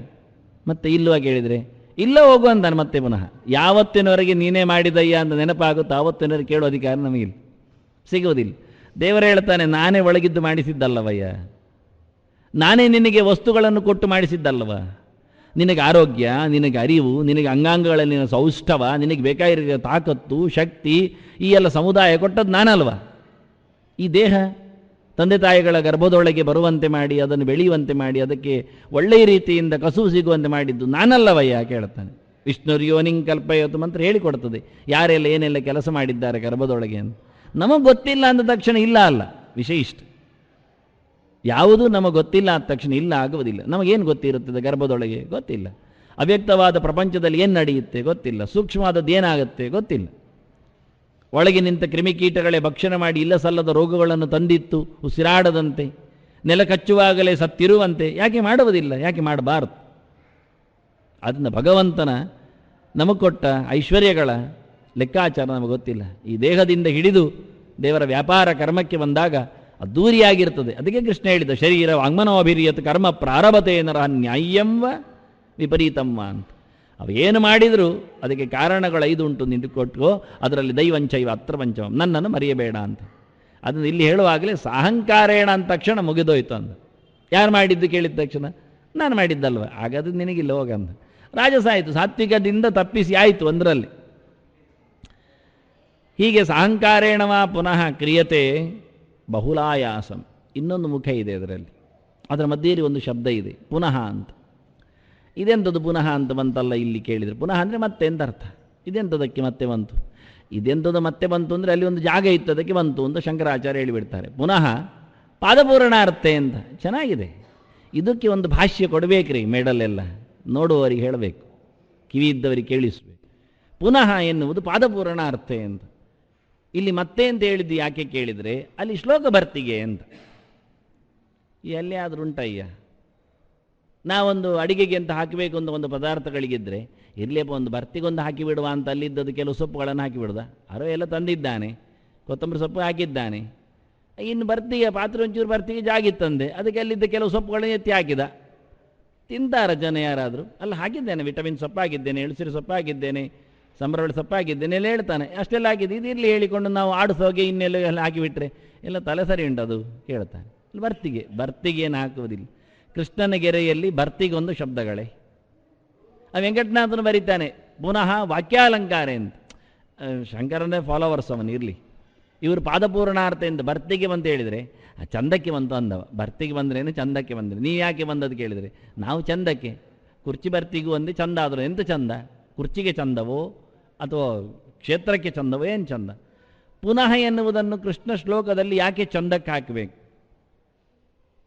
ಅಲ್ಲಿ ಏನು ಅರ್ಥ ಹಾಗಾದರೆ? ಯಾಕೆ ಹಾಕಿದೆ? ಚೆನ್ನಾಗಿದೆ ಅದು. ನೀವು ಕರ್ಮದ ಮುಖ ನೋಡ್ತಾ ಇಲ್ಲ ನೋಡಿ. ಎತ್ತು ಕಾಮೇಪ್ಸುನಾ ಕರ್ಮ ಪುನಃ ಕ್ರಿಯತೆ ಎತ್ತು ಸಾಹಂಕಾರೇಣ ಪುನಃ ಕ್ರಿಯತೆ ಎತ್ತು ಕರ್ಮ ಬಹುಲಾಯಾಸಂ ಪುನಃ ಕ್ರಿಯತೆ ತದ್ ರಾಜಸಮುಜಾಹೃತಂ ಅಂತ. ಒಂದು ಪುನಃ 3 ಕಡೆಗೆ ಬೇಕಲ್ಲಿ. 3 ಅಲ್ಲ 4 ಕಡೆಗೂ ಬೇಕಾಗತ್ತೆ. ಎಲ್ಲ ಕಡೆಗೆ ಬೇಕಾಗ್ತದೆ ಹೇಳಿ ಕೃಷ್ಣ ಮಧ್ಯೆಯಲ್ಲಿ ಹಾಕಿದದನ್ನು. ಯಾವಾಗಲೂ ಮಧ್ಯದಲ್ಲಿ ಇರುವುದು ಅದು ದಂಡೆಯಲ್ಲಿ ದೀಪ ಇದ್ದಾಗೆ, ಗೋಡೆಯಲ್ಲಿ ಹಚ್ಚಿದ ದೀಪದಂತೆ 2 ಕಡೆಗೆ ಕೆಲಸ ಮಾಡುತ್ತೆ ಅಂತ ಕಾಕಾಕ್ಷಿ ನ್ಯಾಯ ಅಂತಾರೆ. ಅದರಂತೆ ಕೃಷ್ಣ ಮಧ್ಯದಲ್ಲಿ ಇಟ್ಟದನ್ನು ಆಚೆಗೆ ಈಚೆಗೆ ನೋಡಿಕೊ ಅಂದ. ಏನು ಆಚೆಗೆ ಈಚೆಗೆ? ಕರ್ಮದಲ್ಲಿಯೂ ನೋಡಿಕು, ಬಯಕೆಯಲ್ಲಿ ನೋಡಿ, ಕಾರಣದಲ್ಲಿಯೂ ನೋಡಿಕು ಅಂತಾನೆ. ಕಾಮೇಪ್ಸುನ ಕರ್ಮ ಕ್ರಿಯತೆ ತದ್ ರಾಜಸಂ ಅಲ್ವಾ? ಬಯಸಿ ಮಾಡಿದ, ಬಯಕೆಯಿಂದ ರಾಗದಿಂದಲೋ ದ್ವೇಷದಿಂದಲೋ ಕರ್ಮದ ಆಸೆಯಿಂದಲೋ ಮಾಡಿದ ಕರ್ಮ ಅದು ರಾಜಸ. ಮಾಡಿದ ಕರ್ಮ ರಾಜಸ ಅಲ್ಲ, ಮಾಡಿದ ಮತ್ತೆ ಮತ್ತೇನ ಕರ್ಮ ರಾಜಸ ಅಂತಾನೆ ಕೃಷ್ಣ. ಒಂದು ಬಯಕೆ ಮಾಡಿದ ಕೆಲಸ ಆಗ್ತದ? ರಾಜಸದಲ್ಲಿ ಆಗೋ ವಿಷಯ ಅದು. ಸಾತ್ವಿಕದಲ್ಲಿ ಕೆಲಸ ಆಗ್ತದೆ, ತಾಮಸದಲ್ಲಿ ಮಾಡುವ ಮುಂಚೆಯೇ ಕೆಲಸ ಆಗತ್ತೆ, ರಾಜಸದಲ್ಲಿ ಮಾಡಿಯೂ ಕೆಲಸ ಆಗುವುದಿಲ್ಲ. ಇದು ರಾಜಸದ ಧರ್ಮ. ರಾಜಸ ಕರ್ಮ ಅಂದರೆ ಹಾಗೆ. ಬಯಸಿದ ತಕ್ಷಣ ಆಗುವುದಿಲ್ಲ, ಬಯಸಿ ಮಾಡಬೇಕು, ಮಾಡಿದ ನಂತರ ಕರ್ಮ ಮುಗೀತದೆ, ಕೆಲಸ ಆಗುವುದಿಲ್ಲ, ಮತ್ತೆ ಮತ್ತೆ ಪುನಃ ಮಾಡಬೇಕು. ನಮಗೆ ಅದೇ ಬಯಕೆಗಳಿರ್ತವೆ, ಇನ್ನೊಮ್ಮೆ ಮಾಡ್ತೇವೆ, ಅದಕ್ಕಿಂತ ಚೆನ್ನಾಗಿ ಮಾಡಬೇಕು ಅಂತ ಆಸೆ ಬರುತ್ತೆ, ಅದನ್ನು ಬೇರೆ ರೀತಿಯಲ್ಲಿ ಮಾಡುವ ಅಂತ ಕಾಣುತ್ತೆ, ಮಾಡ್ತೇವೆ, ಆಗುವುದಿಲ್ಲ, ಕೆಲಸ ಆಗುವುದಿಲ್ಲ, ಮತ್ತು ಮಾಡ್ತೇವೆ, ಹಠ ಬಿಡುವುದಿಲ್ಲ. ನಮಗೆ ಒಟ್ಟು ಫಲ ಆಗಲೇಬೇಕು, ಫಲ ಬರುವವರೆಗೆ ಮಾಡುವುದು ಎನ್ನುವ ಹಠ ಇರುತ್ತೆ. ಕಾಮೇಪ್ಸುನ ಹೇಳಿದೆ ಪುನಃ ಕ್ರಿಯತೆ, ಪುನಃ ಮತ್ತೆ ಮತ್ತೆ ಮಾಡ್ತಾನೆ ನೋಡು. ಇದರಿಂದ ರಾಜಸ ಅಂತ ಸರಿಯಾಗಿ ಗೊತ್ತಾಗತ್ತೆ. ಫಲ ಸಿಗುವುದಿಲ್ಲ, ಫಲವನ್ನು ದೇವರು ಕೊಡುವುದಿಲ್ಲ. ಯಾಕೆಂದರೆ ಫಲಕ್ಕೆ ನೀನು ಅಧಿಕಾರಿ ಇಲ್ಲ ಅಂತ ದೇವರು ಹೇಳಿಬಿಟ್ಟ. ನೀನೊಬ್ಬನೇ ಅಲ್ಲ, ಫಲ ಕೊಡಲಿಕ್ಕೆ ಎಷ್ಟು ಜನರಿಗೆ ಕೊಡಲಿಕ್ಕಿಲ್ಲ ನಾನು ನೀನು ಮಾಡಿದ ಕೆಲಸದಲ್ಲಿ. ಮಾಡಿದವರನ್ನೆಲ್ಲ ಕರಿಬೇಕಾಗತ್ತೆ. ಅವರಿಗೆಲ್ಲದು ಬೇಡ, ನಿನಗೆ ಬೇಕು, ನಾನೇನು ಮಾಡಲಿ ಅಂತಾನೆ, ಕೊಡಲಿಕ್ಕೆ ಆಗುವುದಿಲ್ಲ. ಇನ್ನೊಮ್ಮೆ ಮಾಡ್ತೇವೆ ನಾವು. ಹೀಗೆ ಮತ್ತೆ ಮತ್ತೆ ಬಯಕೆಗಳನ್ನಿಟ್ಟುಕೊಂಡು ಆಯಿತಾ, ಒಮ್ಮೆ ಇನ್ನೊಮ್ಮೆ ಉಂಟು, ಒಂದು ಬಯಕೆಯಿಂದ ಮಾಡುವುದು ಕರ್ಮ, ಇನ್ನೊಂದು ಬಯಕೆಯಿಂದ ಮತ್ತೊಂದು ಮಾಡುವುದು, ಒಂದಾಯ್ತಾ ಇಲ್ವೋ ಇನ್ನೊಂದು ಇರಲಿ. ಹಾಗೆ ನಮ್ಮದು ಸತ್ಯನಾರಾಯಣ ಪೂಜೆಗಳು ಎಲ್ಲದಕ್ಕೂ ಆಗ್ತವೆ. ಕೆಲಸ ಸಿಗಲಿಕ್ಕೆ ಅಂತ ಮಾಡ್ತೇವೆ, ಕೆಲಸ ಸಿಕ್ಕಿತ್ತಲ್ಲ, ಖುಷಿ ಆಯಿತು, ಒಂದು ಮಂಡಲ ಮಾಡಿದ್ರಿಂದ ಕೆಲಸ ಸಿಕ್ಕಿತು, ಈಗ ಮದುವೆ ಆಗಬೇಕು ಅಂತ, ಮದುವೆ ಆಯಿತು, ಮತ್ತೆ ಮತ್ತೆ ಅವನಿಗೆ ಟ್ರಾನ್ಸ್ಫರ್ ಆಗಬೇಕು ಅಂತ ಮತ್ತೆ ಶುರುವಾಯಿತು. ಒಟ್ಟೆಲ್ಲ ಒಂದು ಬಯಕೆಯಿಂದ ಇನ್ನೊಂದು ಬಯಕೆ ಉದ್ಭವಿಸುತ್ತದೆ. ಅದನ್ನು ನಡೆಸಿಕೊಳ್ಳಲಿಕ್ಕೆ ನಮಗೆ ಹಿಂದಿನ ಬದುಕಿನ ಕರ್ಮದ ಪ್ರೇರಣೆ ಮುಂದೆ ಹೋಗ್ತದೆ, ಇನ್ನೊಮ್ಮೆ ಮಾಡುತ್ತೆ, ಅಂದ ಪುನಃ ಕ್ರಿಯತೆ. ರಾಗದಿಂದಲೂ ಹಾಗೆ, ಫಲದಾಸೆಯಿಂದಲೂ ಹಾಗೆ, ದ್ವೇಷದಿಂದಲೂ ಹಾಗೆ, ಅಹಂಕಾರದಿಂದಲೂ ಹಾಗೆ. ನಾನು ಮಾಡ್ತೇನೆ, ಕೆಲಸ ಆಗುವುದಿಲ್ಲ, ಇನ್ನೊಮ್ಮೆ ಮಾಡ್ತಾನೆ, ನಾನೇ ಮಾಡ್ತೇನೆ, ಹಠ ಹಿಡಿತಾನೆ, ನೀನು ಮಾಡಿ ಸರಿ ಇಲ್ಲ, ಅವರು ಬೇಡ, ಇನ್ನೊಬ್ಬರು ಆಗ್ಬೋದು, ಇನ್ನೊಬ್ಬರಿಂದ ಮಾಡಿಸ್ತಾನೆ. ಹೀಗೆ ಅಹಂಕಾರದಿಂದ ಪುನಃ ಕ್ರಿಯತೆ. ಮತ್ತೊಂದುಂಟು ಬಹುಳಾಯಾಸ, ಮುಂದೆ ಇನ್ನೊಂದುಂಟು ರಾಜಸಕ್ಕೆ, ಇನ್ನೊಂದು ಮುಖ ಇದೆ. ಸಾತ್ವಿಕದಲ್ಲಿ ಅದಿಲ್ಲ. ಯಾವುದು ಕಷ್ಟದಿಂದ ಸಾಧ್ಯವಾಗುವ ಕರ್ಮವು ಅದು ರಾಜಸ ಅಂತಾನೆ. ತುಂಬ ಒದ್ದಾಟ ರೀ, ಲಾಭಕ್ಕಿಂತ ಹೆಚ್ಚು ಕಷ್ಟವೇ, ಒದ್ದಾಟವೇ. ಎಲ್ಲಿ ತುಂಬ ಪ್ರಯತ್ನಪಟ್ಟು ಬಹಳ ಜನರು ಸೇರಿಕೊಂಡು ಅದು ಒಂದು ಅರ್ಥ. ಇಲ್ಲಿ ಬಹುಲಾಯಾಸಂ ಅಂದರೆ ಬಹು ಆಯಾಸ ಸಾಧ್ಯವಾದ ಒಂದರ್ಥ. ಬಹಳ ಜನರಿಂದ ಆಯಾಸದಲ್ಲಿ ಆದ ಕರ್ಮವೂ ಆಗ್ಬೋದು. ಸಂಘದಿಂದ ಮಾಡಿ ನಾವು ಹೇಳುತ್ತೇವೆ, ಸಂಘೇ ಶಕ್ತಿ ಕಲವು ಯುಗೆ ಅಂತ. ಏನಲ್ಲ, ವಾಸ್ತವೇ ಅಲ್ಲದು. ಅದರಿಂದ ಹಾಳಾಗುವುದು ಜಾಸ್ತಿ. ಶಕ್ತಿ ಸರಿ, ಸಾಂಘಿಕವಾದ ಶಕ್ತಿ ಹೆಚ್ಚು ಆಗತ್ತೆ, ಹೌದು. ಆದರೆ ದುರ್ಯೋಧನನ ಸಾಂಘಿಕ ಶಕ್ತಿ ಏನಾಯಿತು? ಏನಾಗಲಿಲ್ಲ. 100 ಜನ ಒಟ್ಟಾದರೆ ಏನಾಯಿತು? ಏನಾಗಲಿಲ್ಲ. ಸತ್ರು, 100 ಜನರು ಸತ್ರು ಸಾಯುವಾಗ. ಅದೇ ಒಬ್ಬ ಹೊರಗುಳಿದ್ರು ಬದುಕ್ತಿದ್ದ, ಯೂತ್ಸ್ ಹೊರಗಿದ್ದ ಬದುಕಿದ, 101ನೇವ ಬೇರೆವ, ಗಾಂಧಾರಿ ಸುತ ಅಲ್ಲವ, ಅದರಿಂದ ಬದುಕಿದ. ಧೃತರಾಷ್ಟ್ರ ಸುತ ಹೌದು, ಆದರೆ ಗಾಂಧಾರಿ ಸುತ ಅಲ್ಲ. ಗಾಂಧಾರಿಯ 100 ಮಕ್ಕಳು ಸತ್ರು. ಅಂದರೆ ಸಂಘದಲ್ಲಿ ಲಾಭ ಆಗುವುದಿಲ್ಲ, ಸಂಘ ಸಮೂಹ ನಾಶ ಆಗುವುದುಂಟು, ಪ್ರಯೋಜನ ಇಲ್ಲ. ವಾಸ್ತವವಾಗಿ ಹಾಗೆ. ಆದ್ದರಿಂದ ಇದು ಅರ್ಥ ಕೊಟ್ಟ ಬಹುಲಾಯಾಸಂ ಅಂತ. 10 ಜನರು ಸೇರಿ ಮಾಡಿದ್ದುಂಟಲ್ಲ, ಅದು ಹಾಳಾಗುವುದು ಜಾಸ್ತಿ ಅಂದ. ಯಾಕೆ? ಅದರಲ್ಲಿ ಒಂದು ಸರಿ ಇಲ್ಲದಿದ್ದರು ಒಬ್ಬರನ್ನ ನಾವು ವಹಿಸಿಕೊಡುತ್ತೇವೆ. ಸತ್ಯನಾರಾಯಣ ಪೂಜೆ, ಒಬ್ಬರು ಪೂಜೆ ಮಾಡಲಿಕ್ಕೆ, ಒಬ್ಬರು ಹೂ ತರಲಿಕ್ಕೆ, ಒಬ್ಬರು ಸಪಾದ ಮಾಡಲಿಕ್ಕೆ, ಇನ್ನೊಬ್ಬರು ಪರಿಕರ ಒಟ್ಟು ಮಾಡಲಿಕ್ಕೆ. ಅದರಲ್ಲಿ ಒಬ್ಬ ಸಪಾದ ಮಾಡೋ ಹಾಳು ಮಾಡಿದರೆ ಸಾಕಾಗತ್ತೆ. ಏನೋ ತಪ್ಪು ಮಾಡ್ತಾನೆ, ಏನೋ ಹೆಚ್ಚು ಕಡಿಮೆ ಮಾಡ್ತಾನೆ, ದೇವರಿಗೆ ಪ್ರಸಾದ ಇಲ್ಲದೆ ಪೂಜೆ ಮಾಡಿದಾಗ ಆಗುತ್ತೆ, ಅನ್ಯಾಯ ಆಗುತ್ತೆ, ಒಂದು ಇಡೀ ಲೋಪ ಆಗುತ್ತೆ. ಯಾವುದೋ ಒಂದು ಇಡಿಯ ವಸ್ತುವೇ ಹಾಳಾಗಿ ಬಿಡುತ್ತೆ. ಹೀಗೆ ಹೂ ತರುವವ ಅದು ಪರವಾಗಿಲ್ಲ ಹಿಡ್ಕೊಂಡು ಎಲ್ಲಿದ್ದೋ ಹೇಗೆ ಹೆಚ್ಕೊಂಡು ಏನೋ ಮಾಡಿಕೊಂಡು ತಂದ, ಹೋಯ್ತಲ್ಲ. ಹೂ ಇಲ್ಲದೆ ಪೂಜೆ ಆಗುವುದಿಲ್ಲ, ಇಡೀ ಹೂ ಅದೇ ಬಳಸಿದೆ, ಹಾಳಾಯಿತು. ಇದು ಉದಾಹರಣೆಗೆ ಅಡುಗೆಯಲ್ಲಿ ನಾವು ಕಳಪೆ ಮಟ್ಟದ ಯಾವುದೋ ಒಂದು ಎಲ್ಲಿಯೋ ಮೂಲೆದ್ದೊಂದು ಶೇಂಗಾ ಎಣ್ಣೆಯನ್ನು ತಂದು ಹಾಕಿದ ಹಾಗೆ, ಪರವಾಗಿಲ್ಲ ಒಳ್ಳೆದಿದ್ದು ಹೇಳಿದ್ದಾರೆ, ಅದು ರಿಫೈನ್ಡ್ ಅಂತ ಹಾಕಿಬಿಡಿ, ಎಲ್ಲಕ್ಕೂ ಹಾಕಿದ್ದಾನೆ ಒಗ್ಗರಣೆಗೆ, ಎಲ್ಲ ಹಾಳಾಯಿತು. ಖಾಲಿ ಒಂದು ಹಾಕುವ ಮೂಲಕ ಅದರ ಬದಲಿಗೆ ಆ 4 ರೂಪಾಯಿ ಲಾಭಕ್ಕೆ ಹೋಗಿ 40 ಜನರು ಹೊಟ್ಟೆ ಹಾಳು ಮಾಡೋದಕ್ಕಿಂತ ಸುಮ್ಮನೆ ಇರ್ಬೋದಿತ್ತು. ಹೀಗೆ ಯಾವುದೋ ಒಂದರಿಂದ ಎಲ್ಲ ಹಾಳಾಗುವುದಿರುತ್ತೆ. ಅದರಿಂದ ಸಂಘದಲ್ಲಿ ಆಗುವಾಗ ಯಾವನೋ ಒಬ್ಬ ಅಲ್ಪಜ್ಞನೋ ತಪ್ಪುಗಾರನೋ ಉದ್ದೇಶಪೂರ್ವಕ ಅನ್ಯಾಯ ಮಾಡುವನಿದ್ದರೆ ಹುಳಿ ಹಿಂಡಿದಾಗಾಗಿ ಎಲ್ಲ ಹಾಳಾಗುತ್ತೆ. ಅರಮನೆಯ ರಾಮಾಯಣದ ಮಂಥರೆಯಂತೆ ಅಥವಾ ಇನ್ಯಾವುದೋ ಒಂದು ವ್ಯಕ್ತಿಯಂತೆ ಕತೆಗೆ ಹೊರಗೆ ಬರಲಿಕ್ಕೆ ಆಗುವಂತೆ, ಯಾಕೆಂದರೆ ಶಕುನಿಯಂತೆಯೋ. ಇದೆಲ್ಲ ಬಹುಲಾಯಾಸಂ ಅಂತಾನೆ. 100 ಜನರು ಸೇರಿ ಮಾಡುವಲ್ಲಿ ಒಬ್ಬನ ಪಿತೂರಿಯಿಂದ ಎಲ್ಲ ಹಾಳಾಗುತ್ತೆ. ಕರ್ಣನ ಉತ್ಸಾಹ ಶಕ್ತಿಯಿಂದ ದುರ್ಯೋಧನ ಹಾಳಾದ. ಸ್ವಯಂ ಹಾಳು ವ್ಯಕ್ತಿ, ಅವನ ದೊಡ್ಡ ಸಂಗತಿಯಲ್ಲ, ಆದರೆ ಹೇಳಿಕೆ ಕೊಡಲಿಕ್ಕೆ ಏನು ತೊಂದರೆ ಇಲ್ಲ. ಹಾಗೆ ಶಕುನಿಯ ಪಿತೂರಿಯಿಂದ ಹಾಳಾಗಿ ಬಿಟ್ಟ ಅಂತ. ದುಶಾಸನನ ಗಮ್ಮತ್ತಿನಿಂದಾಗಿ ಹಾಳಾದ. ಸ್ವಯಂ ಹಾಳಾದವನಿಗೇನಾಗಬೇಕು? ಹಾಗೆ ಬಹುಲಾಯಾಸಂ ಎನ್ನುವಲ್ಲಿ 10 ಜನರು ಸೇರುವಲ್ಲಿ ರಾಜಸ ಕರ್ಮ ಹೆಚ್ಚು ಉಂಟಾಗುತ್ತೆ, ಸಾತ್ವಿಕ ಆಗುವುದಿಲ್ಲ ಅಂತ.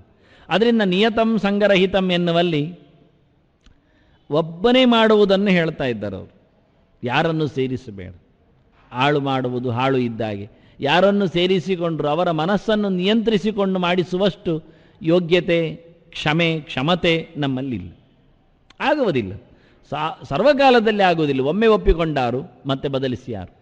ಮನಸ್ಸು ನಮ್ಮದೇ ವಿಕ್ಷಿಪ್ತ ಆಗಿರುವಾಗ ಮತ್ತೊಬ್ಬರದ್ದು ಎಲ್ಲಿರಬಹುದು ಗೊತ್ತಿಲ್ಲ. ಆದರೆ ಅದಕ್ಕಾಗಿ ನಾನು ಹೆಚ್ಚಾಗಿ ದೊಡ್ಡ ದೊಡ್ಡ ಸೇವೆಗಳಲ್ಲಿ, ಅಂದರೆ ದೇವರ ಸೇವೆ ಇಟ್ಟುಕೊಳ್ಳುವ, ಅದಕ್ಕೆ ಎಡಬಲರನ್ನು ಒಪ್ಪಾರ್ಥ ಹೇಳೋದು. ಅವರು ಯಾವುದೋ ಅಚಾನಕವಾದ ಕರ್ಮ ಮಾಡಿದರೆ ಇಡೀ ಇವತ್ತಿನ ಪೂಜೆ ಪುನಸ್ಕಾರಗಳೇ ಹಾಳಾಗಿ ಹೋಗ್ತವೆ. ಎಲ್ಲಿಯೋ ಮುಳುಗುವಲ್ಲಿಯೋ, ಎಲ್ಲಿಯೋ ಮೀಯುವಲ್ಲಿಯೋ, ಎಲ್ಲಿಯೋ ಹೇಳುವಲ್ಲಿಯೋ, ಎಲ್ಲಿಯೋ ಮೆಟ್ಟುವಲ್ಲಿಯೋ, ಎಲ್ಲಿಯೋ ತಿನ್ನುವಲ್ಲಿಯೋ ಎಡವಟ್ಟಾದರೆ ಪ್ರಯೋಜನವೇ ಇಲ್ಲ. ಹಾಗಾಗಿ ಮತ್ತೊಬ್ಬರ ಸಹಾಯದಿಂದ ನಡೆಸುವುದು ಅತ್ಯಂತ ಕಷ್ಟದ ಪಾಡು. ಅದನ್ನು ಕೃಷ್ಣ ಉಲ್ಲೇಖಿಟ್ಟುಕೊಂಡ. ಬಹುಲಾಯ ಸಂಬಂಧ, ತುಂಬ ಜನರೊಟ್ಟು ಸೇರಿ ಮಾಡಿದ ಕರ್ಮ ಹಾಳಾಗತ್ತೆ. ನೀನೇ ದುಡಿಯುವುದರಲ್ಲಿ ಕಂಡಾಬಟ್ಟೆ ಕಷ್ಟ ಇದ್ರೆ ಅದು ಹಾಳಾಗತ್ತೆ. ರಾಜಸ ಕರ್ಮಕ್ಕೊಂದು ಮುಖ ಅದು ಬಹುಲಾಯಾಸಂ.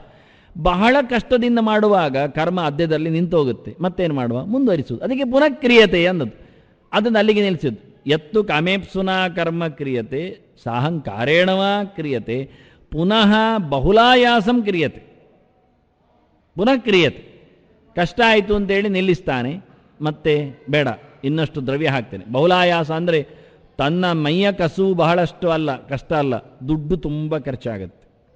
ತುಂಬ ದುಡ್ಡು ಖರ್ಚು ಮಾಡಿಕೊಂಡು, ತುಂಬ ದಿನ ಒದ್ದಾಡಿಕೊಂಡು, ಬಹಳ ಜನರನ್ನು ಕೂಡಿಸಿಕೊಂಡು, ಹೀಗೆ ಬಹು ಸಂಖ್ಯೆಯಲ್ಲಿ ಬಹಳ ಮುಖದ ಅರ್ಥಗಳಿವೆ. ಅದನ್ನು ತುಂಬ ದುಡ್ಡು ಖರ್ಚು ಮಾಡೋದನ್ನು, ದ್ರವ್ಯ ವ್ಯಯ ಮಾಡೋದನ್ನು ದೇವರು ಒಪ್ಪುವುದಿಲ್ಲ, ಸರಿ ಇಲ್ಲ ಅಂತಾನೆ. ಯಾವುದೋ ಒಂದು ಕರ್ಮಕ್ಕೋಸ್ಕರ ಎಲ್ಲ ಪೂರ ಸಂಪಾದನೆಯನ್ನೆಲ್ಲ ಸುರಿಯುವುದು ಅದು ಇಷ್ಟ ಕಾಣುವುದಿಲ್ಲ ಅಂತ. ಅದನ್ನು ಬಹುಲಾಯಾಸವೆನ್ನಲ್ಲಿ ಅದಕ್ಕೆ ಪುನಃ ಕ್ರಿಯತೆ ಅಂತ. ಕರ್ಮ ನಿಂತೋಗುತ್ತೆ ಅಂತ ಕೃಷ್ಣ ಹೇಳುತ್ತಾ ಇದ್ದಾನೆ. ಬಯಸಿ ಮಾಡಿದ್ದಲ್ಲಿ ಹೆಚ್ಚಾಗಿ ಕರ್ಮ ಕೆಟ್ಟೋಗ್ತದೆ, ನಿಲ್ತದೆ, ಅವಘಡ ಬರ್ತದೆ. ದೇವರು ತೋರಿಸ್ತಾನೆ. ನಾನು ಅದಕ್ಕೆ ದೃಷ್ಟಾಂತ ಹೇಳುತ್ತೇನೆ ಹೇಗೆ ಅಂತ. ಯಾವುದೋ ಒಂದು 16 ದಿವಸದ ಕಾರ್ಯಕ್ರಮ ಇಟ್ಟುಕೊಂಡಿದ್ದೀರಿ. ಪಾರಾಯಣವೋ, ಜಪವೋ, ಅನುಷ್ಠಾನವೋ, ಪ್ರದಕ್ಷಿಣೆಯೋ, ನಮಸ್ಕಾರವೋ, ದಾನವೋ, ದಕ್ಷಿಣೆಯೋ, ಅನ್ನದಾನವೋ, ಏನೆಲ್ಲ ಏನು ಕೊಡಬಹುದು. 16 ದಿನ ದನಕ್ಕೆ ಹೋಗಿ ನಾನು ಊಟ ಹಾಕ್ತೇನೆ ಅಂತ ಒಬ್ಬ ಇಟ್ಟುಕೊಂಡಿದ್ದಾನೆ. ಊಟವೋ ಇನ್ನು ಅದರ ತಿನಿಸು, ಕಾಳು ಹಾಕುವ ಕೆಲಸ, ಅದಕ್ಕೆ ಕಾಳು ಅದು. ಆದರೆ ಅವನು ಏನೋ ಬಯಸಿದ್ದಾನಲ್ಲ, ಅದು ಆಗುವುದಿಲ್ಲ. ಆದರೆ 10-12 ದಿವಸದಲ್ಲಿ ನಿಂತೋಗುತ್ತೆ. ಅದು ಏನೋ ಬರುತ್ತೆ ಅಡ್ಡಿ. ಎಷ್ಟು ಅಡ್ಡಿ ಬಂದಿದೆ ಒಬ್ಬರಿಗೆ ಅಂದರೆ ಇಷ್ಟೇ, ದನಕ್ಕೆ ಒಂದು ಕೊಡುವ ಕಾಳಿನ ಕತೆ. ಅದು ದನವೇ ಸಿಗಲಿಲ್ಲ ಆ ದಿನ. ಹುಡುಕಿಕೊಂಡೋದ್ರು, ಅಂದರೆ ಊಟ ಮಾಡೋ ಮುಂಚೆ, ತಿನ್ನುವ ಮುಂಚೆ ಅಂತ ಹೇಳಿದೆ. ಹುಡುಕಿದ ರಸ್ತೆ ಹುಡುಕಿದ, ಇನ್ನೊಂದು ಮನೆ, ಅವರ ಮನೆಯದ್ದು ದನ ಇನ್ನೊಂದು ಎಲ್ಲಿ ಹೋಗಿದೆ ಅಂತೆ. ಇದ್ದ ಮನೆಯ ದನ ಇಲ್ಲ, ಸಿಗುವುದಿಲ್ಲ, ಬಿಡುವುದಿಲ್ಲ. ಹಾಗೆ ಆಯಿತು. ದನ ಬರಲಿಲ್ಲ ಹೇಳಿಕೊಂಡು, ಬರಬಹುದು ಎಷ್ಟೊತ್ತಿಗೆ ಕಾಯುವ ಅಂತ ಹೇಳಿಕೊಂಡು ಅದರಲ್ಲಿ ಇಟ್ಟುಕೊಂಡು ನಿಂತರೆ ಬಸ್ ಸ್ಟ್ಯಾಂಡಲ್ಲಿ ಅದು ಯಾವುದೋ ಭಿಕ್ಷುಕನ ಮಗು ಅದು ಎತ್ತಿಕೊಂಡು ಎಂತ ಅಂತ ನೋಡಿ ತಿನ್ನಲಿಕ್ಕೆ ಹೊರಟಿದೆ. ಯಾರು ತಿಂದರೂ ಪರವಾಗಿಲ್ಲ, ವಿಷಯ ಬೇರೆ. ಆದರೆ ದೇವರು ಬಿಡುವುದಿಲ್ಲ ಅಂತ. ಆಮೆ ಬಂದು ನಿಲ್ಲಿಸ್ತಾನೆ, ಸೂತಕ ಬಂದು ಅಂದರೆ ಜಾತಾ ಶೌಚವೋ, ಮೃತಾ ಶೌಚವೋ, ಪ್ರಯಾಣವೋ, ರೋಗವೋ, ಜ್ವರವೋ, ಕಾಯಿಲೆಯೋ, ಇನ್ಯಾರಿಗೋ ಕಾಯಿಲೆ ಕೊಟ್ಟೋ, ಹೀಗೆ ಎಲ್ಲಿ ಕ್ರಿಯೆಗಳಿಗೆ ನಡುವೆ ವಿಘ್ನ ಬರುತ್ತೋ ಅದು ದೇವರು ಫಲ ಕೊಡಲಿಕ್ಕೆ ಇಷ್ಟಪಡಲಿಲ್ಲ ಅಂತ ಅರ್ಥ. ನಿಲ್ಲಿಸ್ಬೇಕು. ನಾನು ಹೇಳಿದ್ನಲ್ಲ, ಬೆಕ್ಕು ಅಡ್ಡ ಹೋದರೆ ಬೆಕ್ಕಿನ ಬೈಯಲ್ಲಿ ಪ್ರಯೋಜನ ಇಲ್ಲ, ನಮಗೆ ಬೈದು ಪ್ರಯೋಜನ ಇಲ್ಲ.